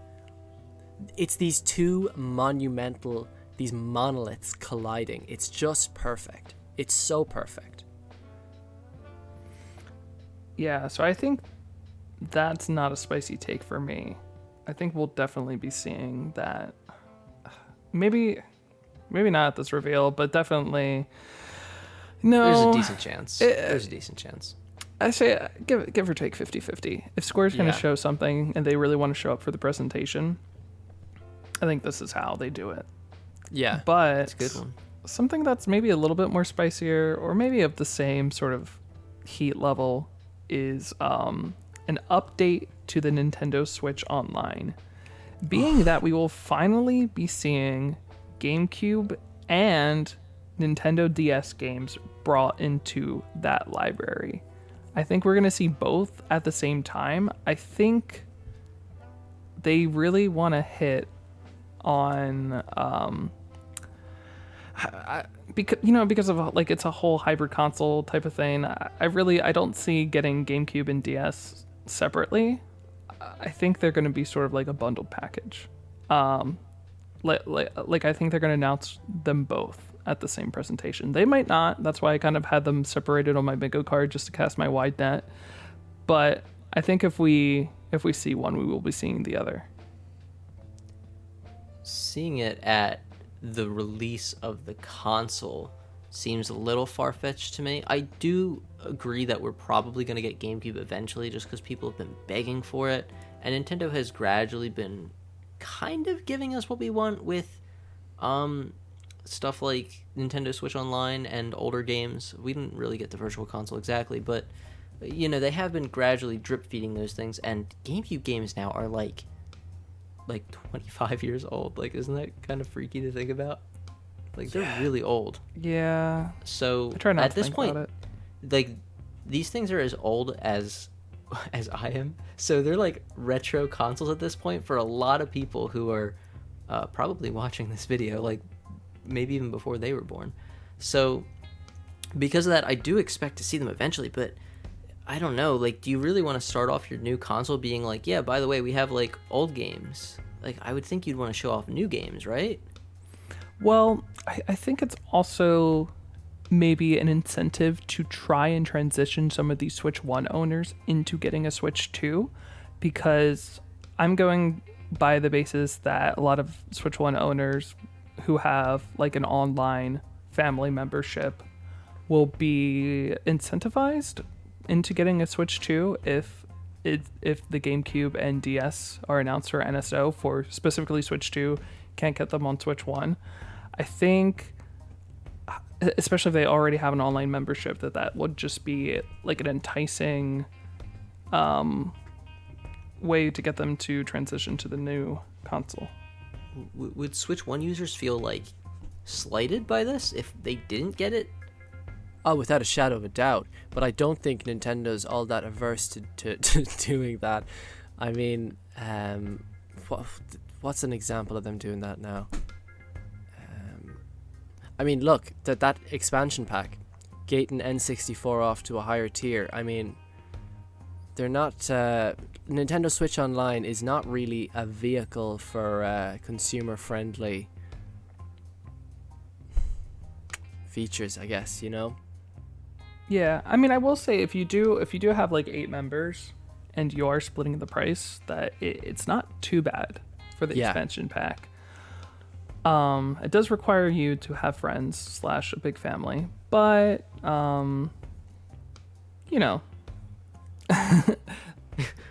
they exist. Personally, I would be hesitant. Like, I think it's a great idea, and I think it would be a great incentive to upgrade to the Switch 2.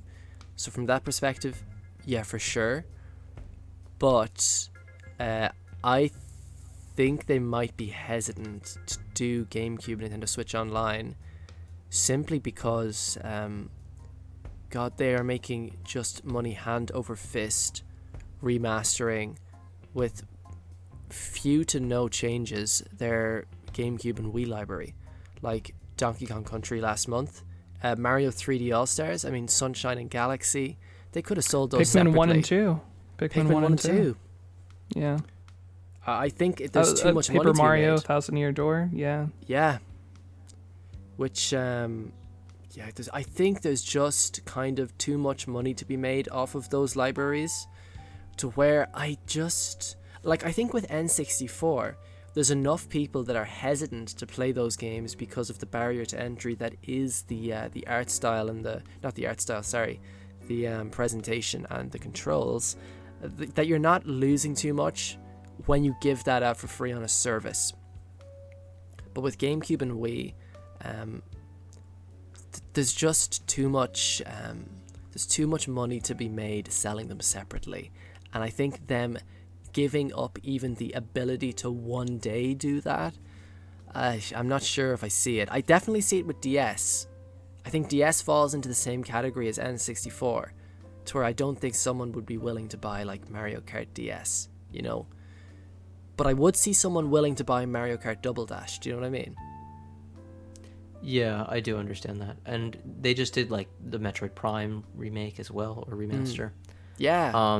So like if you're wanting to promote Prime 4 with this sort of thing, it'd be really weird to have no Metroid Prime game on this service if you had it, but then they just remade Metroid Prime. So why would they want to put this for free? I mean, quote unquote for free, right? With Nintendo Switch Online, when they would probably rather people just buy the Switch cartridge for that. Yeah, I didn't realize how many GameCube games they brought I think we just talked about 6. We talked about Thousand Year Door, Pikmin 1 and 2, Metroid Prime Remastered. We talked about Mario Sunshine, Mario Galaxy. Mario Sunshine. Yeah. Yeah. Um, There's just a lot of them. So I think that's a fair point, Sokka, and that's definitely making me lean towards your end. But, you know, that is why it's a wild take, right? Yeah, it's true. It's true. I mean, it would be a fantastic. Like, listen, it would be fantastic. It would be unbelievable. But the problem is, it's like that's their golden goose, and it's laying golden eggs. So I don't know why they would just give away the goose. Fair point. Fair point.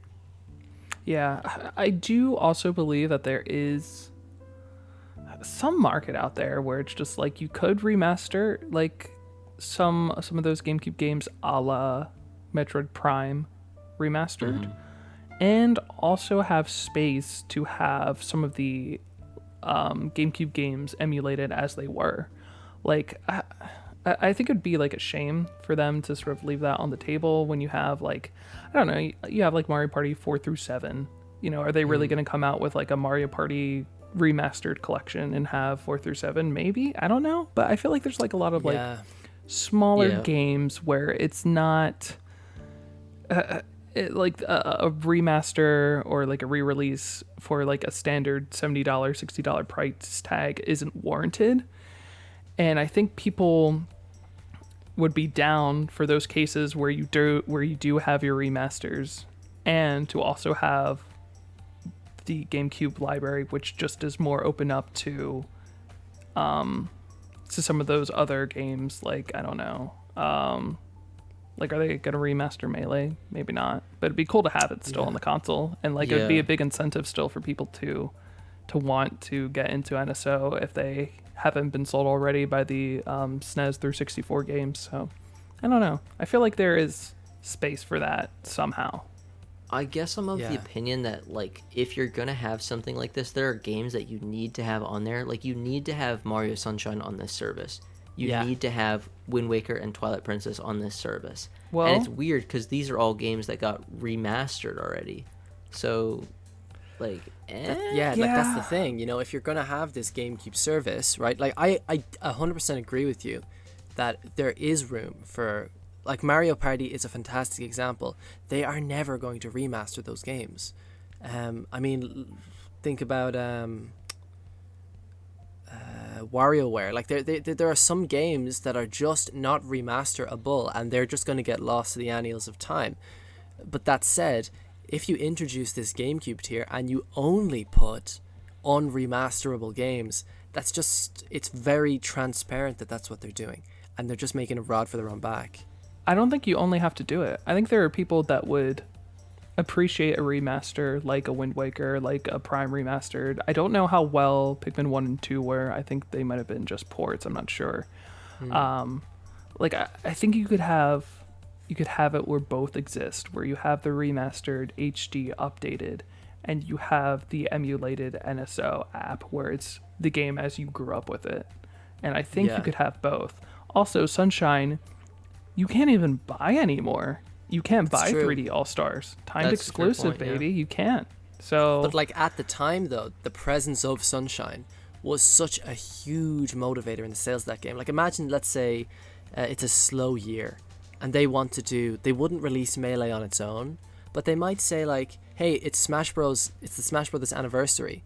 We're going to release a pack with 64, Melee, and Brawl in it. You know? That's immediately devalued, though, if you've got Melee on the service, right? So you're just giving up. Even they could do a Mario Party Anniversary pack. Like, tell you what, imagine for the Mario Party Anniversary, they did Mario Parties just 1 through 8, right? Or 1 through 7, and they put that out there. That collection is, if they announced that tomorrow, that collection would get slated, because they would say, well, you can already play 50% of them on NSO, so why would I buy this collection? You're just devaluing. For example, now look at the 3DS, right? Mario and Luigi Bowser's Inside Story was a fantastic seller on the Nintendo DS. It was the best seller in that series, and then they remastered it on a console where the original was already available via backcompat and that kind of support. and it just flopped. Like it just it didn't sell at all, because I think so much of what incentivizes someone to pay for a remaster is just the ability to play it at all. Like, I can tell you for free that there's no way I would have gone anywhere near Mario 3D All Stars. Listen, I had like a moment where I was awake way too late a couple months ago, and I seriously considered buying Donkey Kong Country. Thank God I didn't. I have a rule for myself that I don't make any purchases after 11 p.m. and that rule saved me, because I would have regretted that so much. But point is, I nearly did, purely because it's not available. I don't care that much about the remaster. Just care about the ability to maybe play it if I was in the mood. And NSO just removes that value. Now, that's not to say I don't want it. I would want it very badly. But I just don't see it happening. For GameCube. Let me ask you guys a question about this. So one of the most notorious expensive games online is Fire Emblem. I believe it's Path of Radiance, the Ike game on GameCube. Would that get remastered, or would that only have a chance if we got this GameCube Nintendo Switch Online? No, Fire Emblem fans would definitely buy that if it got remastered. Yeah, but like, is there enough demand for that they do it? Is Fire Emblem like big enough to warrant a remaster? I guess if Pikmin got it, Fire Emblem's probably as big as Pikmin at this point, right? If not bigger. They could even do a collection. Like they probably, like, let's say they did a dual pack. I mean, look, yeah. Awakening is pretty old now, you know. They've got a pipeline for 3DS to Switch. I can't really speak on how much Awakening relied on 3DS features though, because I've not played that one. But you could, like, theoretically, you could bundle a couple of older Fire Emblem games together and remaster it that way, you know? Yeah. That'd probably be the way to go about it too. Yeah, I just give me Coliseum and Gale of Darkness available to play. That'd be really cool. God, Kirby Ride too. Kirby Air Ride. Okay, well, this leads into a different prediction. We're sort of done our spicy takes, but one of my other predictions was that we were going to get a new 99 game. I believe, Alex, you had this as well. I do agree, a new one, yeah. I think it's going to be something original. What I have been saying for a hot minute, which would I think would be spectacular, best game ever, even better than F-Zero 99, would be Kirby Air Ride City Trial 99. You have 99 different Kirbys vying it out in this massive city. Maybe it's the one from Kirby Air Ride Original, maybe it's brand new, bigger, better, and you are trying to get power-ups galore by the time the time trial finishes, and then you get sent into like a mini game, whether it's a race, whether it's a battle, and you battle it out with 99 other Kirbys. And I think that has the potential to be one of the most fun games ever conceived that Nintendo could possibly put out. That sounds perfect. That would be every phenomenal. Sense of the word. Imagine that Sakurai's new game. He doesn't really like Kirby Air Ride though. He's not like super proud of it. Liked it. I think he said that he felt it was like a little too simple, but I know he's really fond of like the UI and stuff. And there's a lot of stuff from Kirby Air Ride that he carries over to things like Smash. So I think it's like a mixed bag for him, where he feels like he could have done more with it, but I think he also has a soft spot for it. But I don't know. I don't want to speak for the GOAT. You know? I don't know. It's a perfect game, so it is phenomenal. If we got anything Kirby Air Ride, I'd be happy. But Kirby Air Ride 99. But could you just imagine the chaos, the amount of fun that could be had, the endless amount of getting so close and close, and you get more power-ups and more power-ups, and you get closer and closer to that first place. Oof, and just like the addictiveness similar to F-Zero 99. Perfect. It's a perfect game. Like, how could you ever play another game again is like the only concern I would have if I was thinking about maybe putting this out. I don't know. Yeah. Might devalue my entire console library in that case, but whatever. That's the greatest idea I've ever heard. I don't have a particular 99 game written down.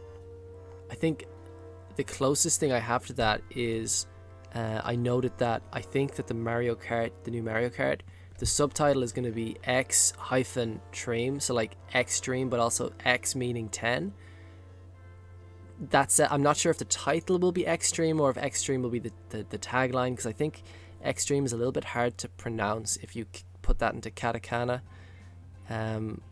But regardless, I do actually think that there's going to be a 99 mode in that game, and I think like the kind of core tenet of that game is that everything is going to be like extreme, like big maps, big cars, and a lot of players. So I think that's my 99 prediction, I guess, is that I think that it'll be in Mario Kart. That sounds really fun too. That does sound cool. I feel like that branding extreme definitely doesn't seem like something like a Nintendo would do, at least like with Mario Kart, but I would definitely be here for what sort of like gimmicks and aesthetics we could expect to see from a Mario Kart titled Extreme. And I do like it with the wait. So you think it won't be called Mario Kart 9? Oh no, is that no, because I don't think so. Is that because Mario Kart Tour is Mario Kart 9 to you?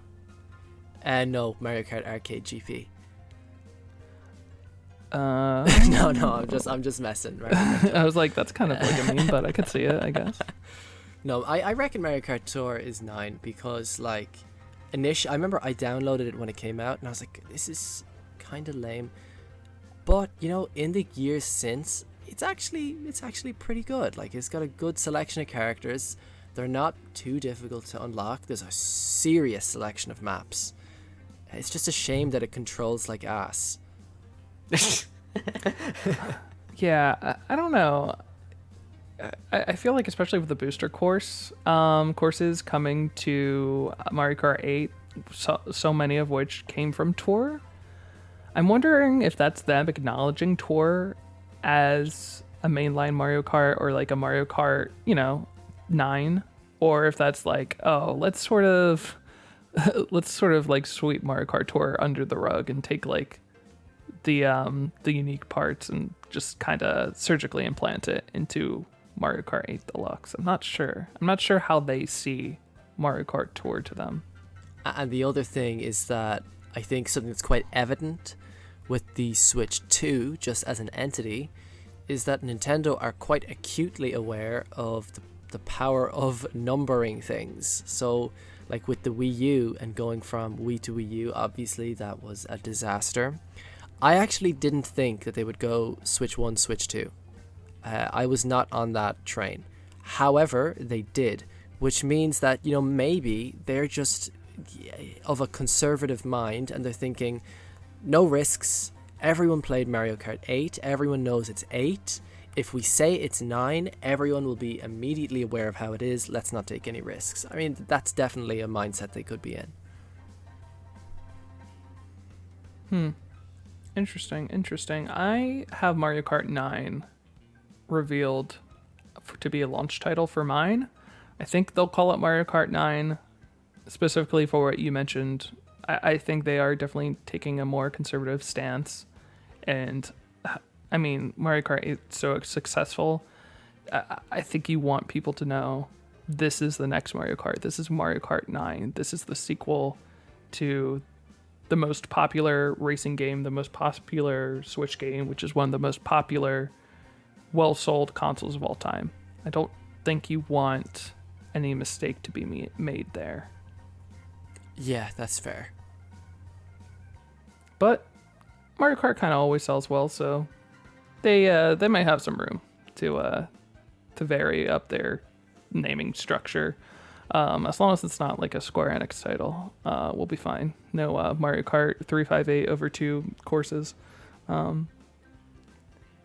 Anyway, I think we're about to head into what are our main paths to victory, or what are our main paths to bingo?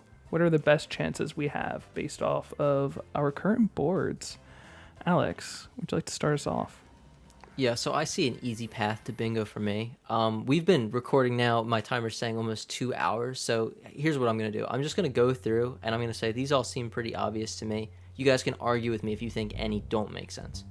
So for me, I'm saying right down the end, I think I'm going to get Balatro I'm going to get Splatoon 4. There's not going to be Mother 3. I think we're going to see whatever Sakurai's doing, and I think it's not going to be Smash. And I think we're going to get something related to Mario's 40th anniversary. They're just going to mention Mario's 40th in one way or another. Anyone want to question me on this one, or are you all in agreement that this all makes sense to you? I mean, everything makes sense except for your top end there. Balatro, which is currently a game available for Nintendo Switch 1. It's also an indie game, which typically they're not shown at the main Nintendo showcases, the main Nintendo Directs. They're saved for their sort of indie world Directs. So I'm kind of curious about that selection there. I think that Balatro is going to be shown as a part of a compilation, just showing off some of the backwards compatible games, because Balatro was such a big game. Balatro was Game of the Year, wasn't it? It was up for Game of the Year. It did not It was win. up for Game of the Year. Astro Okay, it didn't Bot win. won. Right, okay. So it was up there. It was like one of the most recognizable games. It came to Switch fairly recently. So I think that there's just going to be a quick little selection that shows a bunch of games that are backwards compatible. You can play them on Switch 2 right now. And I think Balatro is just going to be in there for like a moment in a little slideshow. Yeah. I think, I hate to say it, but I think this is a pretty solid line. Like Splatoon 4, if this game is coming out, if this console is launching in the summer, Splatoon is quintessentially summer. And also it's been a while since 3. Yeah, 10-year anniversary. How long has it been? I feel like it hasn't been that wild to me. It's been a couple years. I think I looked it up, and the gap between 2 and 3 is about the gap between what 3 and 4 would be if 4 came out around now. Wow. Yeah. Yeah. So it's like definitely possible that they could do it.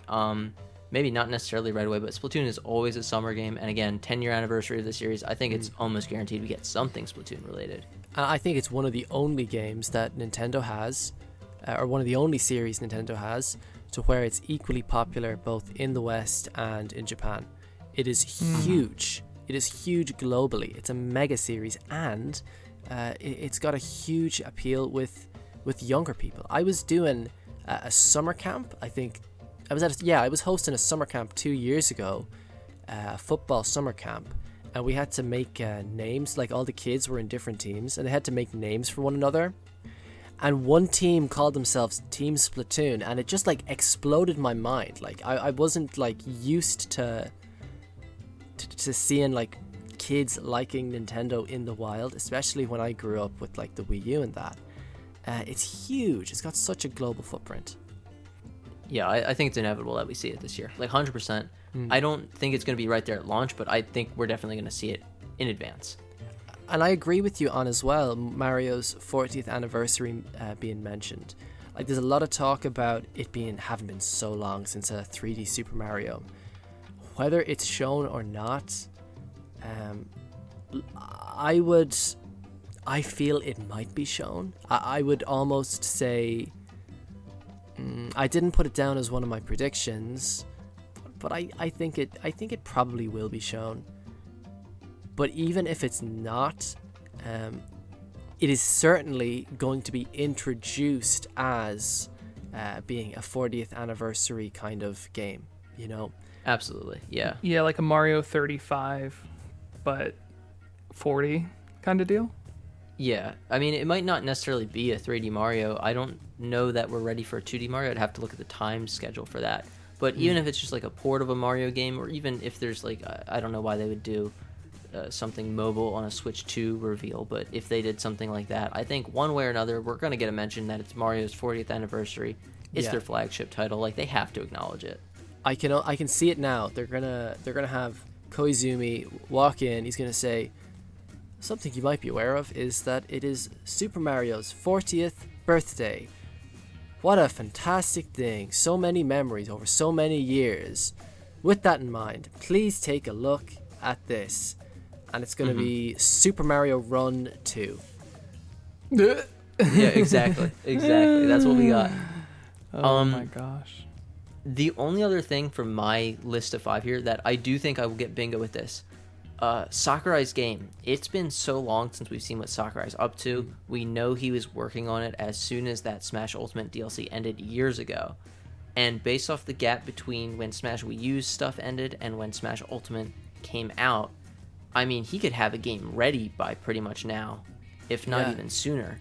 But I just don't think it's going to be Smash. This is the first time Sakurai said he would make another Smash game. He always said he wouldn't before.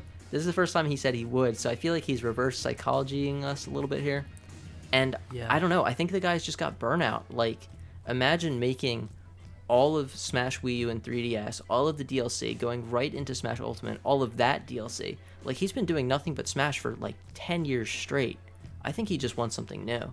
So whatever Sakurai's doing, I expect it to be here, and I think there's no way it's Smash. I will say, did either of you guys watch Sakurai's his YouTube channel, but specifically his last episode? I did, yes. Yeah, okay, so what he was talking about there about, like, his, I think, like, the timelines don't make, look, maybe I'm going to make myself sound like an idiot here after Wednesday, but I agree with you. I don't think the timeline matches up for him to be working on Smash Brothers, especially as he was saying in those videos that when he wrapped up, he put in a proposal for a new game, and then he had a series of months where he had nothing to work on. So if he's putting in a proposal for a new game after Smash Ultimate, at that particular point in time, the Switch 2 is but an apple in some prospective producer's eye. It doesn't make sense to start working on a new Smash Brothers at that point. And we haven't seen what he's been working on since. So I agree with you. I just don't think the timeline makes sense for a new Smash Brothers. I have no idea what it could be that he's making. My dream for years has been a Sakurai-made reboot of Ice Climbers. I don't know what he would do, but I just know he would do something amazing with that. Death Stranding like Ice Climbers. Exactly, by Masahiro Sakurai. That's what we need. Yeah, Sakurai. You mentioned Sakurai two times in your predictions here. You say he will appear to talk about Kid Icarus, and they're going to tease Smash Bros for the whole presentation, and Sakurai will briefly mention it. So yeah, you think Sakurai is definitely going to have a presence in some way? I think Sakurai, he is like he's a rock star, you know. Him on his own, his personality and his character, his aura, it sells consoles, it sells games, it gets people tuning into presentations.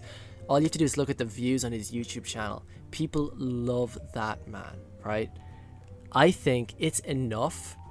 Instead of doing a trailer, if you just have Sakurai to come along and introduce his trailer, that makes such a big deal. So I think that Sakurai will come on to talk about Kid Icarus. Do I think it's his main project that he's been working on? Not really.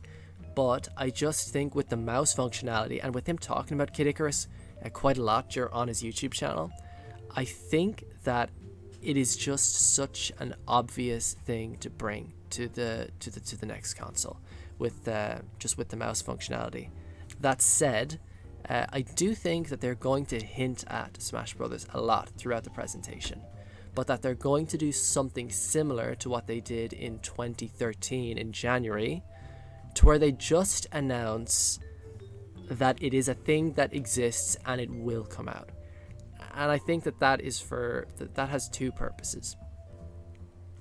One, I don't think there's much point revealing Smash Brothers now, especially if you've got Mario Kart soon or thereafter launch. That's your kind of get the casuals in, your multiplayer, widespread appeal game. That game serves that purpose.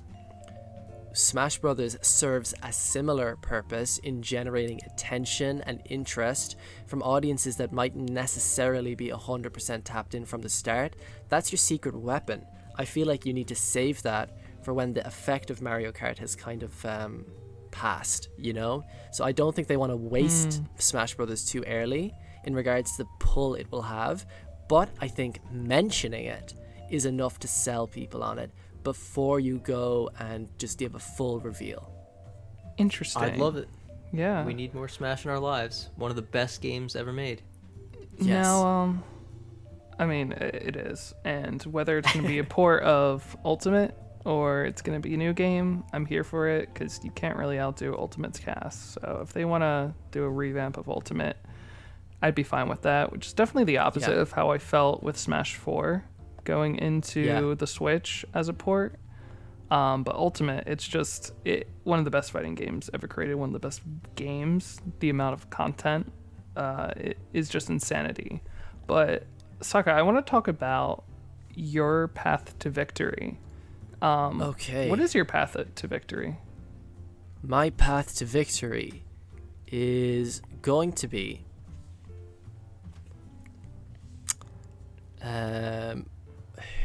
okay. So you say it like you're going to win. It's not happening. We'll just start there. There is no path to victory. No So shot. No chance. My clear, unequivocal, surefire path to victory, path to certain victory, which I have handpicked and carefully selected, is the fourth row horizontally, Metroid Prime 4 launch release. Lock that one in. That there will be an upgrade fee for cloud release and physical games. So if you have, for example, like a Switch 1 game, you put it in, pay an upgrade fee to get the Switch 2 version. If you've bought a cloud game like Kingdom Hearts 3, and there is a Switch 2 port for it, you can pay an upgrade fee to get the actual game. There's going to be a trailer showing someone using the Switch 2 as a drawing tablet. In the bag, I'm pretty sure they've done this for every single presentation ever where they have a device with a touchscreen. It's just that's a lock-in, right? I can imagine that in my mind right now while you say it. Pick to chat return. That's totally happening. What I just said, they are going to keep talking. They're going to tease Smash Brothers, and then they're going to just verbally announce it, like the same way they did in 2013, similar to what they did with Pokemon in 2017. And my pièce de résistance, right? Nintendo Land 2 is going to launch with the Switch 2, and it's going to be the only Nintendo-produced new Switch 2 exclusive title, and it's going to use all of the new gimmicks of the system. So the AR, the mouse functionality, the camera, if you've got any cool accessories that you plug in, the dual screen, the asynchronous stuff if you have like a gamepad going on. I think that's their exclusive launch title. I don't think Mario Kart launches, like I said. I feel like they have Mario Kart as their weapon to trigger a second wave after the early adopters are done, buying up all the initial launch. Mario Kart gets in all the other people who weren't going to get one anyway, and it opens up the it just reduces competition for that first batch, and I think Nintendo Land 2 is what they go with, because I just feel it in my bones. I don't know how to explain it other than it just feels like it's been too long since Nintendo did some dumb, unexplainably stupid shit, and that's it. Now, I would love Nintendo Land 2, but I just think that it's not going to be something that is widely appreciated. But I think it's something that's going to make sense, because I feel like anyone who's going to be an early adopter is going to be an early adopter, and they're going to want a title that shows off all of the gimmicks. They have always done that, be that 1-2 Switch, be that Nintendo Land, be that Wii Sports, be that Mario 64. And I think a Nintendo Land 2 is how you do it. That is crazy to me, not only because you wrote a paragraph as like a bingo prediction. Is that just like no Nintendo produced Switch 2 exclusive at launch other than Nintendo Land 2?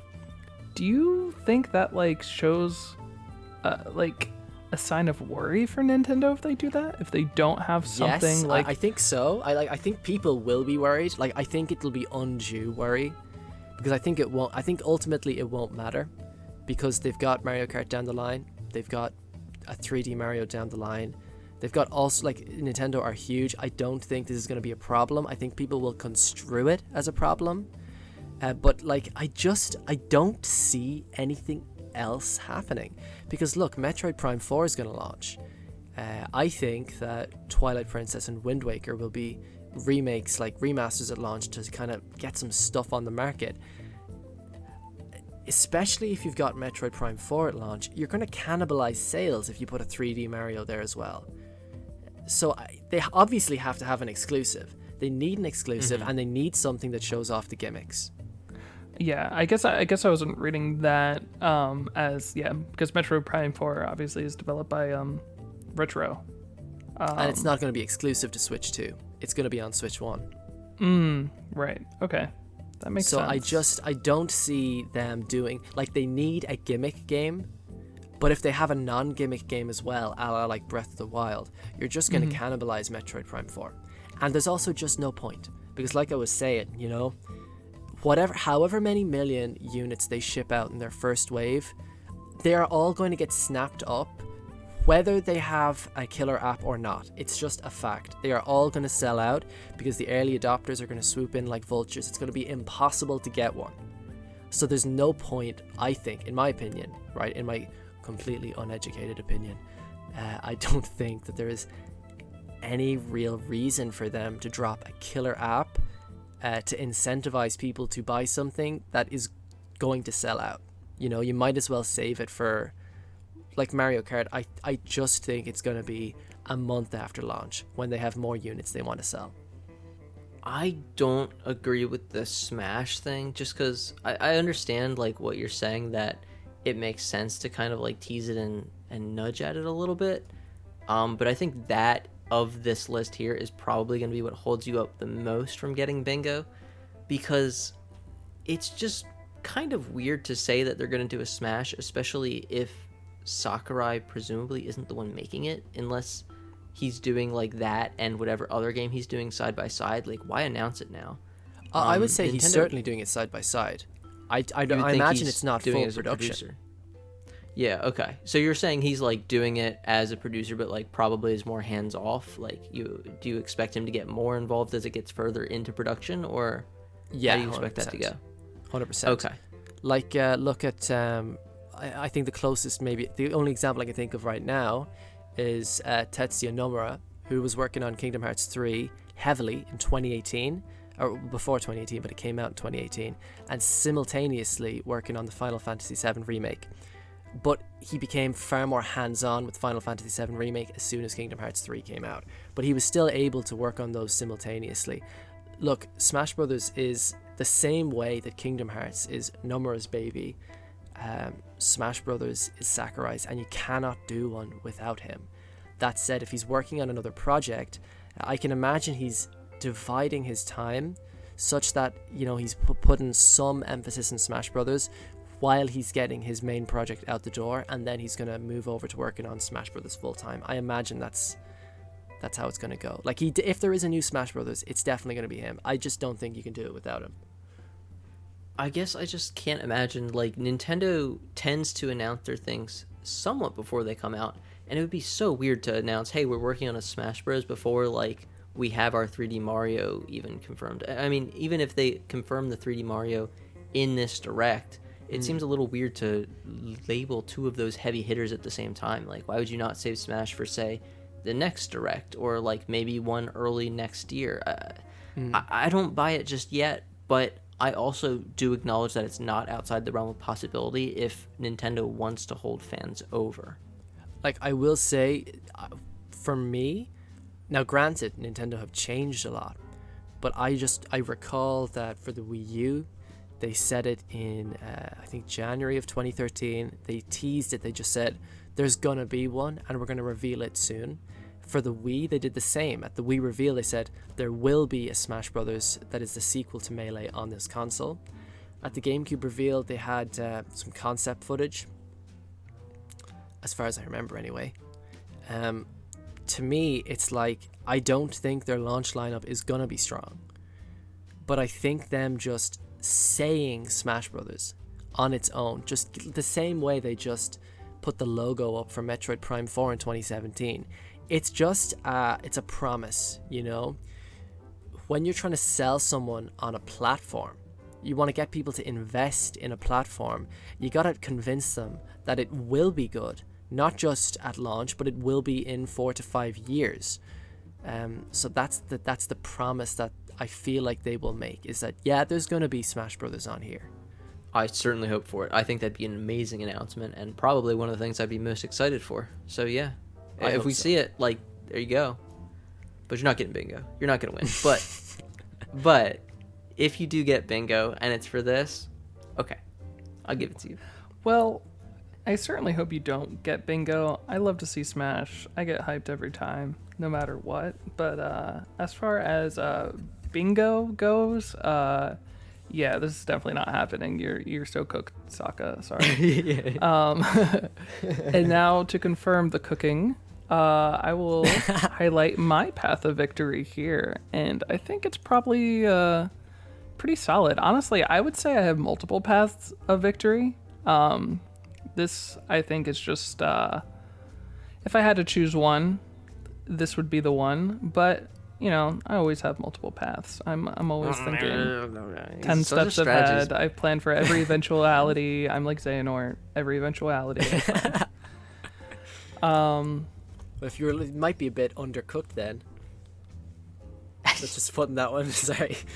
You know, well, at least I'm not burnt. I'm not. Yeah, I'm Jacob. Not, I'm so smart. I'm gonna get bingo in 6 different ways because I almost won last time. Well, I almost won last time, and then the first time when it was just us, I won too. So how about that? I don't really like how good you are at bingo, Why don't we Jacob? talk about these things? Why don't we talk about that? Well, you know what? Let's change the subject. You won, and then you didn't win, right? Wait, he got worse. You're right. So I had like 4 in a row. I had 4 in a row in 3 different places. 3 different places. Fraud watch. What do you guys have? Fraud watch. Go back and watch the video. You had like nothing. 2 in a row, maybe. Mine were 2 very powerful spaces. Well, that's all right. I'm gonna get 5 in a row this time, and here's how it's gonna work. So if you take a look at the B3 column or B3 row, look at the 3rd row down, straight across the middle. We have a new Yoshi coming. Crafted World was literally 2018, I think. Same year as Kirby Star Allies, maybe? Or maybe it was the year before. I'm not sure. I think but it might really have been the year early. After. 2019, I think, was Yoshi. 2019? Really early in the Switch's life cycle. Have not heard any whoa from him since. Yeah. He's been pretty silent. So I think we're getting a new Yoshi. I think it's time. I think we will be seeing a new Taiko no Tatsujin. And if you don't know what Taiko no Tatsujin is, it is a rhythm game developed by Bandai Namco, based off of drum beats. And they have done a lot of collaborations with Nintendo. They've had, I think, Jump Up Superstar in it. They've had a lot of anime songs from like Detective Conan and whatnot. I think they've had like Megalovania in there. They've had like, I think like multiple games for Switch. I can think of 2 right now, Drum and Fun and Adventure, and I think there's probably another one, but that was one game that I remember just being shocked at, that I would see almost every direct, and I think we're gonna see it make another appearance on Nintendo's next console.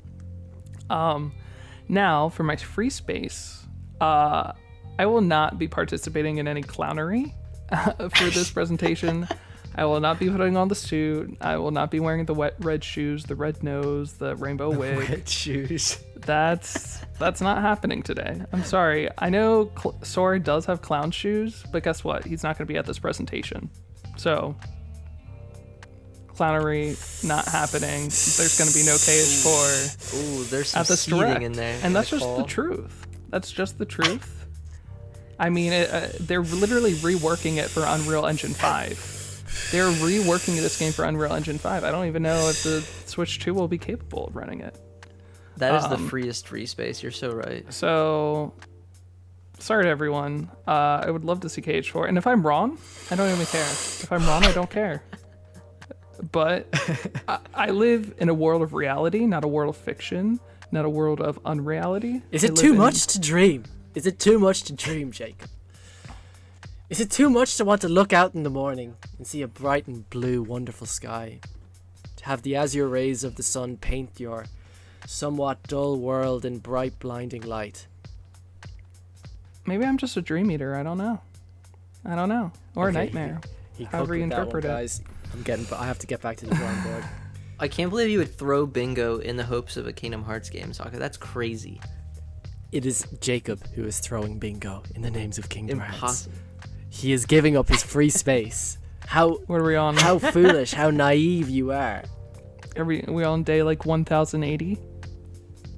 No news about KH4? Oh, wait. No Are news? we actually on 1080? Is that the exact day? Yeah, it's you like do- Well, it's a you bigger know what? gap than One- they ever had for Kingdom Hearts 3. Oh no. Look, 1080. Look, 1083 is more likely than 1079.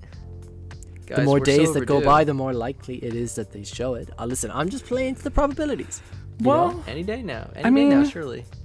I'm just speaking FF9 for the people. remake, maybe we'll see that. Or maybe we'll see a different Square game that got teased, like, was it 3 or 4 years ago? Dragon Quest 12. Now, they made such a big deal with Dragon Quest 11S, there's no way Dragon Quest 12 won't be coming to Nintendo Switch 2. Now, whether it's revealed at the showcase, I personally think that we will be seeing something big from Square. And I think we had the Dragon Quest 1 and 2 remakes at the Nintendo Switch 1 Direct that was earlier this week. And I do think Square is going to show up once again for something like a big heavy hitter. And I think Dragon Quest 12 is going to be what they come up with. I think we're finally going to see what that game looks like and get an idea of what to expect. It'd also be interesting because it's the first Dragon Quest without... Well, I'm not sure how much Akira Toriyama was involved with this game before his passing, because the game's been in development for a few years now. But it'll be interesting to see if Dragon Quest 12 is sort of a new direction for the series. I'm not sure. Yeah. And then But- Mario Kart 9 at launch. And then Mario Kart 9 at launch. Come on. Yeah. Come on. Mario Kart 9 at that's- launch. First game showed ever for this console. It's going to be there. It's going to be a launch title. It's going to be a system seller. Nintendo has been saying, or at least it's been reported on, that Nintendo was preparing for one of the biggest game console launches of all time. Like, they are making sure that they have stock, so it's not going to be like the Switch 1 where you just weren't able to get your hands on this console. They want to make sure people are ready with enough stock so that they can have people be able to buy their console, and it's probably going to be the biggest launch of all time. And I think Mario Kart 9 is definitely going to be a big part of that giant juggernaut of launch. So, I hate to say it, but this is a very solid path to bingo. There's And it's a not very the real only chance. one. No, And it's not this the is only never one. gonna win. Don't- He's got no no. KH4 right in the middle. There's no Not chance. the only one. No, having there- no KH4 cuts I mean, off so many avenues for you. Let's look at my vertical line. So if we look at my N column, June release. think That's got very no likely. KH4 right in the center. You can We got write that Metroid off. Prime 4 release date. We got no KH4. Ah, 'cause that's obviously where it falls apart. It's so this is not good. the circus. I don't like. I Um, feel like you rigged it. Like you got all of your good options in a line. I don't know. Did you cheat when you set up your bingo board? It wasn't randomized for you. Like you put them in exactly where you want them, so you could get optimal bingo odds. I don't know. I just do what makes maybe. sense. We might have to I don't look know what to in- tell there you. might be some doping going on here. Some I bingo play to win conspiracy. bingo. I play to win. We might be I don't talking cheat, to I the, play the to win. Lance Armstrong of bingo. Then we got Oh, new dear. Fire Emblem. New Fire Emblem Genealogy of the Holy War remake. They're finally going to bring that back from the East, because it's been Japan only, and they probably have had this remake in a warehouse for 3 years now. And now it's finally time to unlock the chain that has been on that game and finally bring it over to the West, to the new world, and let these people experience it, including me, because I have no idea what this game entails, but people hail it as one of the best Fire Emblems, so I will be there day one whenever they decide to release it. And then FF7 Remake. I mean, come on. This is like if Yeah, that seems probable. Yeah, if lock Square it in. wants to test the waters on their multi-platform, especially with Rebirth Part 3 on the horizon. I think you put FF7 Remake, and if that does good, you put FF7 Rebirth, and if that does good, you launch FF7 Returns. Let's just call it FF7 Returns. I kind of like that title, so I'm going to call it Returns. You launch that for Switch 2 day one. I have one thing that I need to bring up, which has not yet been addressed. So you mentioned a new Yoshi here. Sokka also mentioned a new Yoshi, and I was afraid we weren't going to address this because his path to bingo didn't include it, but he was so confident that that new Yoshi could be his path to bingo as well. So, first of all, Jacob, since it's your bingo card, I want to know what you think this new Yoshi is, and then after you respond, I want to hear whatever crazy thing Sokka has in mind for this Yoshi Death Stranding-like game. And could they both be true? It's not crazy, I'll tell you that. Well, I don't have too much specifics, but I do think we will finally see Yoshi's transferred to the 3D space. He will finally enter the third dimension. His third eye will be opened, and I think there will be some gimmicks with like his long tongue being used for some sort of like grappling hook type of platforming. I think it's definitely going to be a big. There's going to be a big grand sense of like verticality. Might have like sort of a mountain aesthetic. I'm not sure. And can you give us your best Yoshi tongue sound effect? I don't know if that was picked up. I heard it. It was good, yeah. Thank you. He also has the one where he's like, yum. That's in Smash. Spring Hong. Yeah, was that one. When was that? What is it's that the one from? slowed down version of that jump. Oh. Of that ground pound he does. Amazing. Sokka, please tell me what is your idea? So we're in agreement. We're in agreement that it's going to be 3D, right? Sure.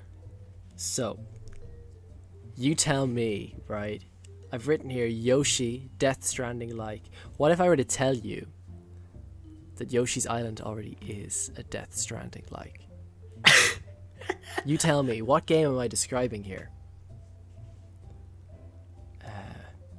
An older, sagely figure whose job it is to transport a young child across a treacherous domain, facing foes like ghosts.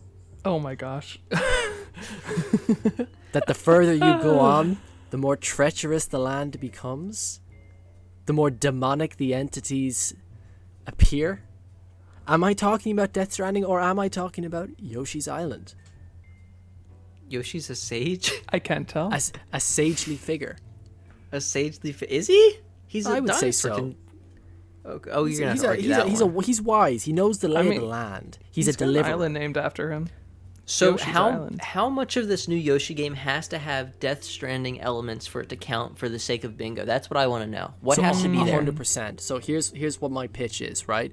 You look at the essence of Yoshi. Okay, what is Yoshi? It's a transport simulator. That's what 2D Yoshi is. You put a guy on the back, you bring the guy who's on your back from the start to the end, you pass the parcel on. Yoshi is a package delivery simulator, 2D Yoshi. However, you're going to look to translate that into 3D. There's not really many ways you can preserve the essence of Yoshi by putting it into 3D. It's not as simple as doing Kirby or Super Mario or even The Legend of Zelda, right? Those games have loops and fantasies, themes that can be easily distilled into the third dimension. Yoshi's not the same. So what's the only other game out there? I mean, I've already spoiled it. It's Death Stranding, right? Death Stranding, it's a walking simulator where you go from one part of the map to the other, delivering packages and a baby, right? Eventually. I think what Yoshi's going to be is, okay, it's going to be a game where your transport... Here's my pitch, and in broad strokes, if it's correct, I'm taking the point, right? That Yoshi is going to start at one point of Yoshi's Island or some kingdom, and he's going to have either Baby Mario... I like the idea of it being Baby Bowser, but let's just say Baby Mario. And he's going to pop him on his back, and it's a stealth game where you got to navigate this treacherous land and avoid enemies, because Yoshi does not want to engage in combat while he's got the baby on his back. And levels just involve delivering this baby from one station to the next and passing it on to the next Yoshi by stealthing around in a 3D environment as a walking simulator. That's my pitch. Lock it in. I don't see how you do another 3D Yoshi.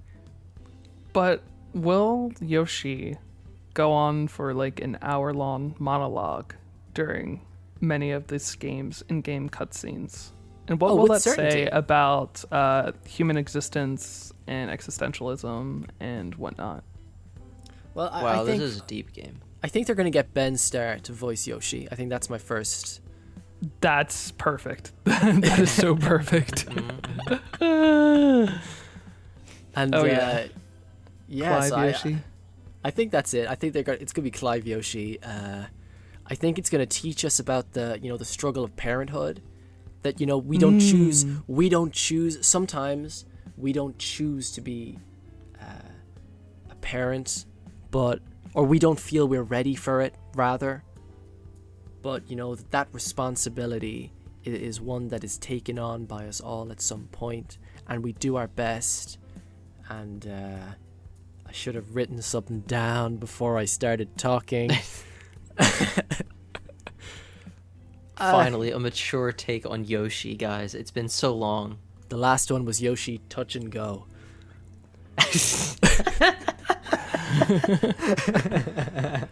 That one might have to get cut. That No, that was peak. That's I love going it. I love it. When you started talking and describing Yoshi's Island, I was like, wait a second. Hold up. I was like, wait, is this actually just Death Stranding? You Yoshi? kind of convinced me for a minute there. Kojima? Now, what happens if so I said New Yoshi. What are we doing if we get a port of Woolly World? But Woolly World is distinctly not Death Stranding like. It's like, so I'm out, but You're out. But am I in? Yeah. Depends how it's new. Depends it's how not new. If it's That's not if it's new. got no new content. Okay, what if there's a new funky mode? If there's a new funky mode, you win. Yeah, because new Thank funky you. mode that changes you. the game. If it's Yoshi's new island, it counts too because it says new. I'm here. Let's go. Bingo. Yeah, I would count that. On a technicality, I wouldn't feel good about it, but I'd give it to you. Let me call bingo already. Let me call it. Yeah, exactly. Oh man. Yeah, unfortunately, you do have a lot of paths to victory, and that concerns me. I don't agree. I mean, Okay, but no you're Kingdom just Hearts 4 wrong, being though. right in the center. It's a But problem. Sakka, please don't cope. Don't cope like that. You're gonna hurt yourself. Not the copium. Oh, Sokka. Not the cope. Oh, I'm so sorry. Listen, we just Um, want what's best for you. Except I don't want you to win bingo. But other than that, we want what's best for you, and we don't want you to hold out hope for this Kingdom Hearts 4. Can Switch 2 even run Kingdom Hearts 4? Let's just be honest with ourselves. That's what I'm saying. No, but that's Unreal why you Engine need the 5? link cable. You gotta The link link cable? two switches together to run this game. Are we Oh, trading no. Pokemon? Are we trading Pokemon now? We gotta have the combined power. Listen, Kingdom Hearts, it's all about connection, and you gotta connect Well, that's two true. switches right, together. so that you can play it. for the combined might, the friendship of these two disparate systems that combine to, I'm running out of things to say. Imagine it's- actually though that Square came onto this presentation and was like, "Now we're introducing Kingdom Hearts 4. We hope you're excited. By the way, you're gonna have to connect two switches because they literally cannot run this." Oh man. Oh no. Gotta daisy chain the switches. Oh man. Well, this has been a bingo bonanza, everyone. yes. It's been wonderful. Does anyone have any final thoughts? Any predictions they didn't get to cover? I have one thing I've been thinking this entire discussion, and I haven't had a chance to say it, so I've been saving it until now. This is going to be the first Nintendo console that Iwata had no hand in. Yeah. Does that change anything for you guys?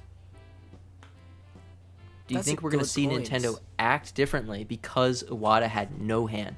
Because I believe a big reason that we had so many scummy things on the Switch 1, like the Joy-Con drift being terrible and Nintendo not doing a great job about addressing that, and so they were like sued over it. what are more things? Oh, like the Mario 3D All Stars just kind of felt like a bad business move. Like, well, not bad in the sense that it wasn't good for Nintendo, but bad in the sense that it like rubbed people the wrong way. There's And a the lot of delisting stuff like Fire that. Emblem stuff, and Yeah. Right. Like there were so many like things that the Switch did, and I'm Yeah. a little afraid that the Switch 2 is going to be like that, but on steroids. I don't know Yeah. how much of that Iwata held back, how much of a hand he had in preventing that kind of thing, but I'm expecting to just be a very cutthroat Nintendo, a very business-minded Nintendo, and I'm a little afraid of that. Yeah, you make a good point. I mean, I gotta say, I would love to be wrong, but trust me, there's nothing I want more than to be wrong. And I might just be very glass half empty, which I am in real life. Unfortunately, a bit of a glass half empty person. So do with that information what you will. You probably can't tell that from some of my predictions, but yeah. Yeah, KH4. He's a dreamer. That said, I do think that, look, I was caught completely off guard by the haymaker that was the Switch 2 title. Like, it's called Switch 2. Never saw it coming. I was so certain it was going to be called a subtitle because it is so on them. Like, even when they did a direct DS sequel, they called it 3DS. Like, they have never done numbered sequel, like corporate style. This is for the numbers style sequels. They don't do it. It's not the kind of thing that would be in their philosophy to do. So look, in my heart, the reason I'm saying all of these weird features, like the accessories, the vertically oriented accessories, the link cables, the DS mode, the gamepad mode, the AR cameras, the Street Pass, the Miiverse, it is all because I want to believe that this is not just like a new iPhone situation, right? Because I think that is so anti Iwata. I was reading his book recently, actually, and it became so clear to me how much of what I understood as the spirit of that company was so largely attributed to him. I think if we don't see any of these kinds of cool features, and it is mostly a games focused presentation, and it is very much just a new iPhone situation, I think that this console actually won't sell that well. And I will be a bit disappointed, and I think you'll be right. We'll be looking into a future that is maybe not so good. And I don't want to sound like a super pessimist, and I don't want to annoy anyone who might be thinking, oh, like a sequel is so obvious. And I agree with you, and I want to believe that the Switch 2 will be a tremendous success. But I think having a really iterative sequel is so anti-Nintendo that it does make me lose faith a little bit, if only because it is so anti what they would usually do and what I like them for. So it would mean they would have to win my trust back. Do you know what I mean? Like, I'm very trusting in them currently. Mm-hmm. If they change their tack so dramatically as to do new iPhone, they gotta win my trust back again, because at that point I'm maybe starting to doubt if this is the same company that I grew up loving. Again, not to sound too pessimistic, but that's kind of my framing on it. I understand entirely. Jacob, how do you feel about this? I think this is definitely a Nintendo that has more of a conservative outlook about them. I mean, the fact that they've been called Switch 2 and some of the interviews from the new president, I think they definitely want to play things safe. Like they hit a well with Switch 1 that has just given them so much in return, and I don't think they want to get away too much from that success, because it's pretty unprecedented from them.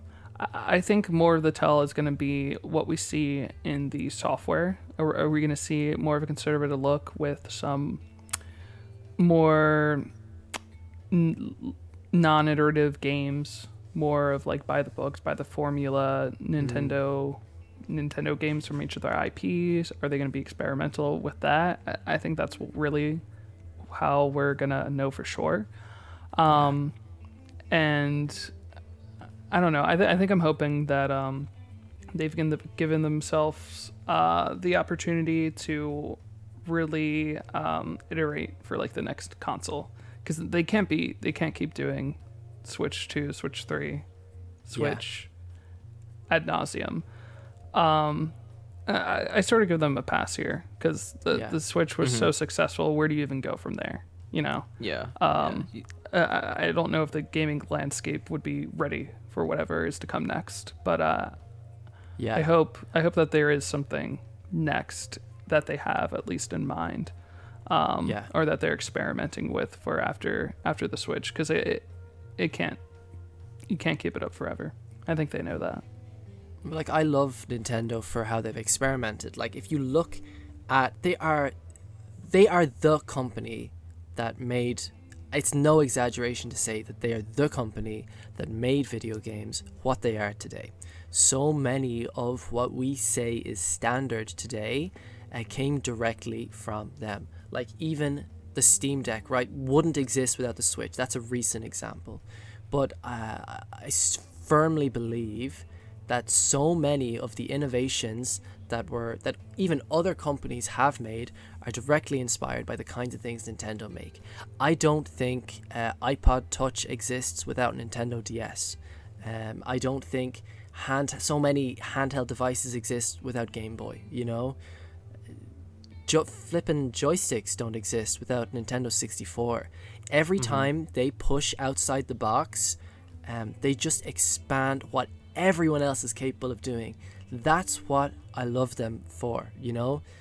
Pushing the envelope. And I think it would just make me, if I felt that they were no longer a company focused on pushing the envelope, I'd feel a little bit like, that's a shame, you know? Because there's just not that, like, even Apple, you know, who for a long time I kind of thought were, okay, these guys are at the very least pushing us forward in unique ways. Apple don't do that anymore. So it would just be a shame to lose a genuine innovator, you know? That said, like, I was really into Alarmo. Like, I know that sounds crazy to say, right? But when they dropped, I didn't buy one, but when they dropped it, right? When they announced what it was, that gave me a lot of optimism. I'm like, yes, this is weird. This is strange. I thought about buying it. I'm not going to lie. Listen, I did too. Unfortunately, I got paid the same day that they announced that. That made things really difficult for me, but thankfully I didn't buy it. But like, that idea, you know, that's cool. That's cool that they were willing to do that, to go out on a limb and just put that idea out there. The same with Nintendo today, you know, the same with that sleeping thing they were doing.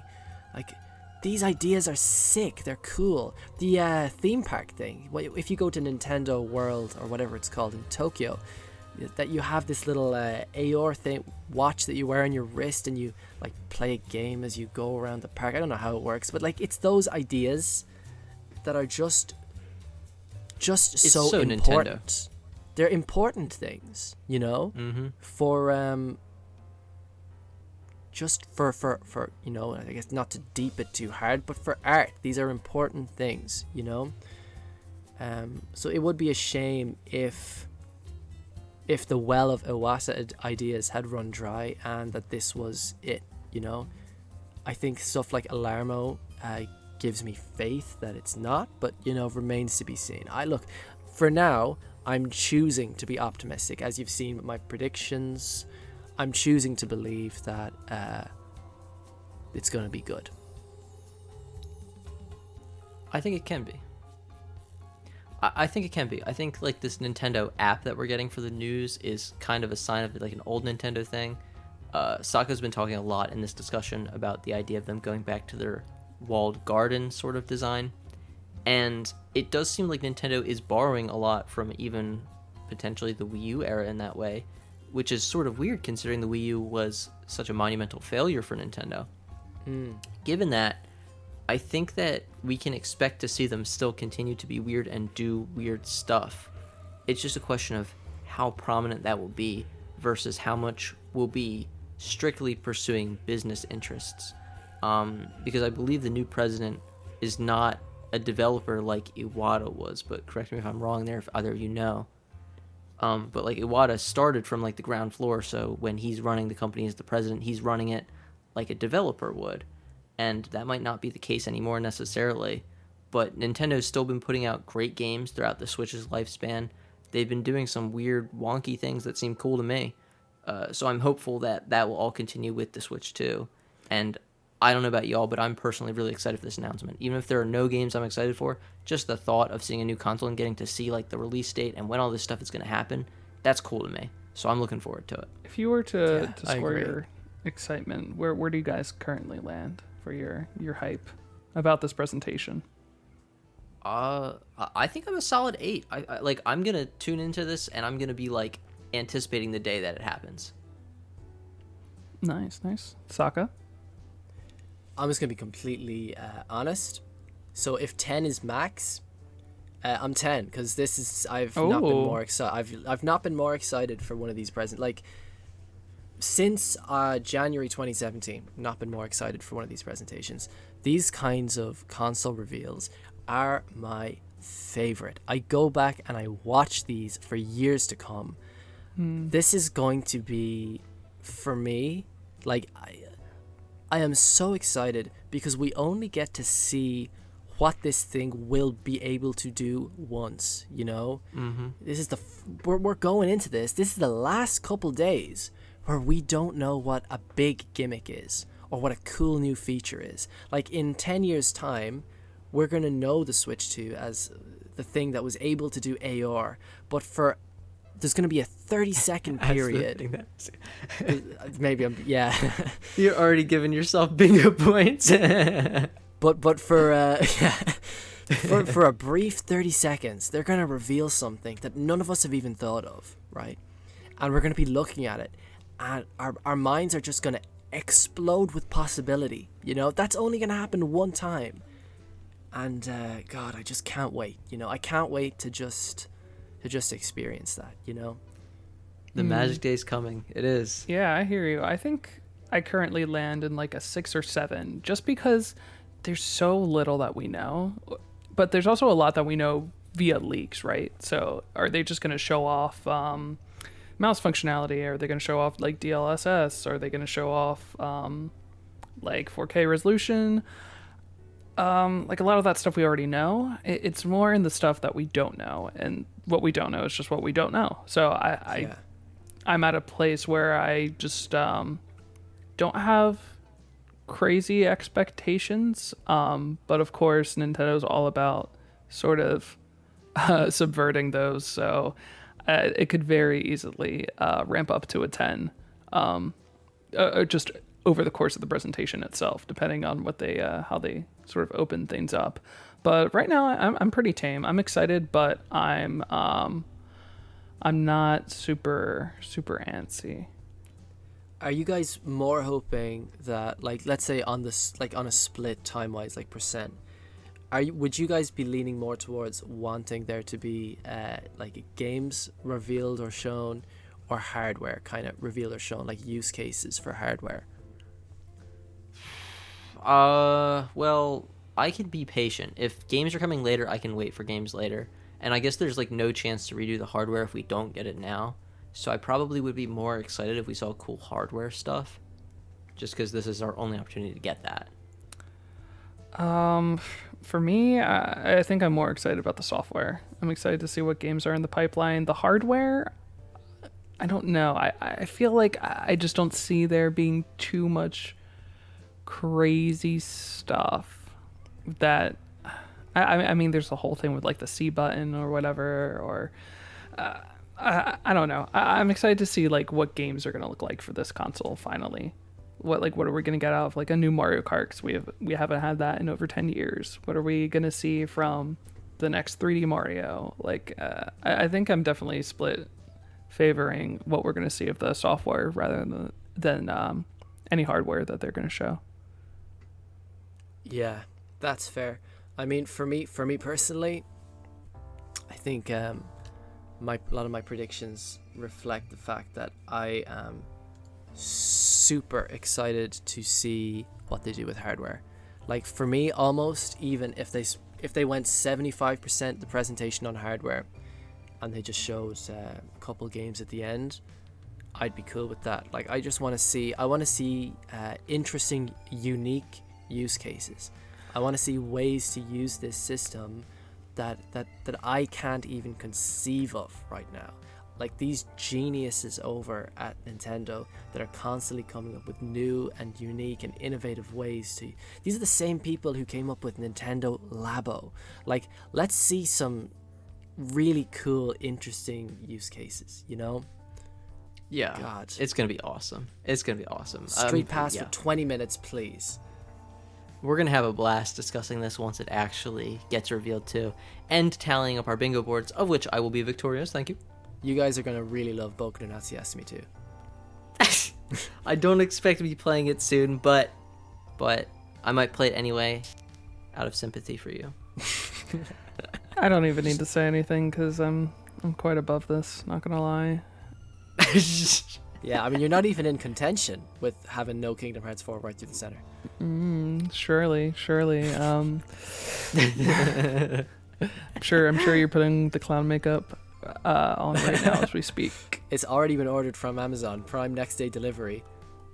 Oh no. Oh no. Well, there you go. He's given up hope. All right. It's been great having this discussion, talking about what's upcoming for Nintendo's next console. Thanks for coming on and chatting with us, Sokka. No worries. I mean, like, this is a little time capsule here, you know? This is the last time we're ever going to talk about not knowing what this is. We're going to come back to this video in like a few years or something and look back and be like, what the heck? He was hoping for Kingdom Hearts 4? You crazy? Uh-oh. And you'll also be Yoshi- saying, Jesus, Yoshi he Death really had it Stranding. locked in with Yoshi Death Stranding. Yoshi Death changed my life. For the Changed my record, life. if I guess this Wave Race game, like, you guys got to do something for me. I don't know what yet, just for the record. I'll buy you Wave Race. You'll buy me Wave Race? All right, thank you. I accept it. I'm such a big fan. Yeah. Sokka, is there anything you would like to shout out to the people? I would say, honestly, if I was going to shout out anything, we did a discussion on my channel, I think 2 years ago, and that is the last thing I uploaded. And I think that it is the best video on my channel. So if you look at nothing else, please only look at that discussion, because I had a lot of fun making it. And yeah, it was great. Granted, if you do go to look at that discussion on my channel, be aware that every word, every last blasted word that exits my mouth on The World Ends With You is outdated. I had not played the game, and all of the baseless slander I made, I regret wholeheartedly. I have lost sleep over. I nearly privated the video. Do not, just ignore it. Mute the sound whenever you start hearing me talk about that. But yeah, that's all I have. We'll put that in at the end of the video so people can just click on it. That was so much fun, guys. I love doing these discussions every time. Yeah. They're always a blast. Well, really excited to be doing this again too, by the way. Yeah, more videos to come. More videos to come. Yeah. We'll make more. Well, And we'll get stock on more. Of course, we love our collaborations with SakkaSays. I love Check collaborating. out his stuff, for real. This is my this is the highlight of doing any of these YouTube videos, is getting to be a part of these discussions. This is what I love the most. Seriously, it's so fun. But anyway, we'll close it off here now. Yeah, thank you all for tuning in for our Nintendo Switch 2 showcase predictions. Hopefully, one of us will at least get bingo. I guess there's the eventuality where none of us gets it. So, Nah, no, I don't think so. Yeah, I mean, yeah, it's fun. stay impossible. hopeful. Stay hopeful. Listen, Take for care, me, guys. Kingdom Hearts 4 is in the top right corner, which means it's a guarantee that I'm at least getting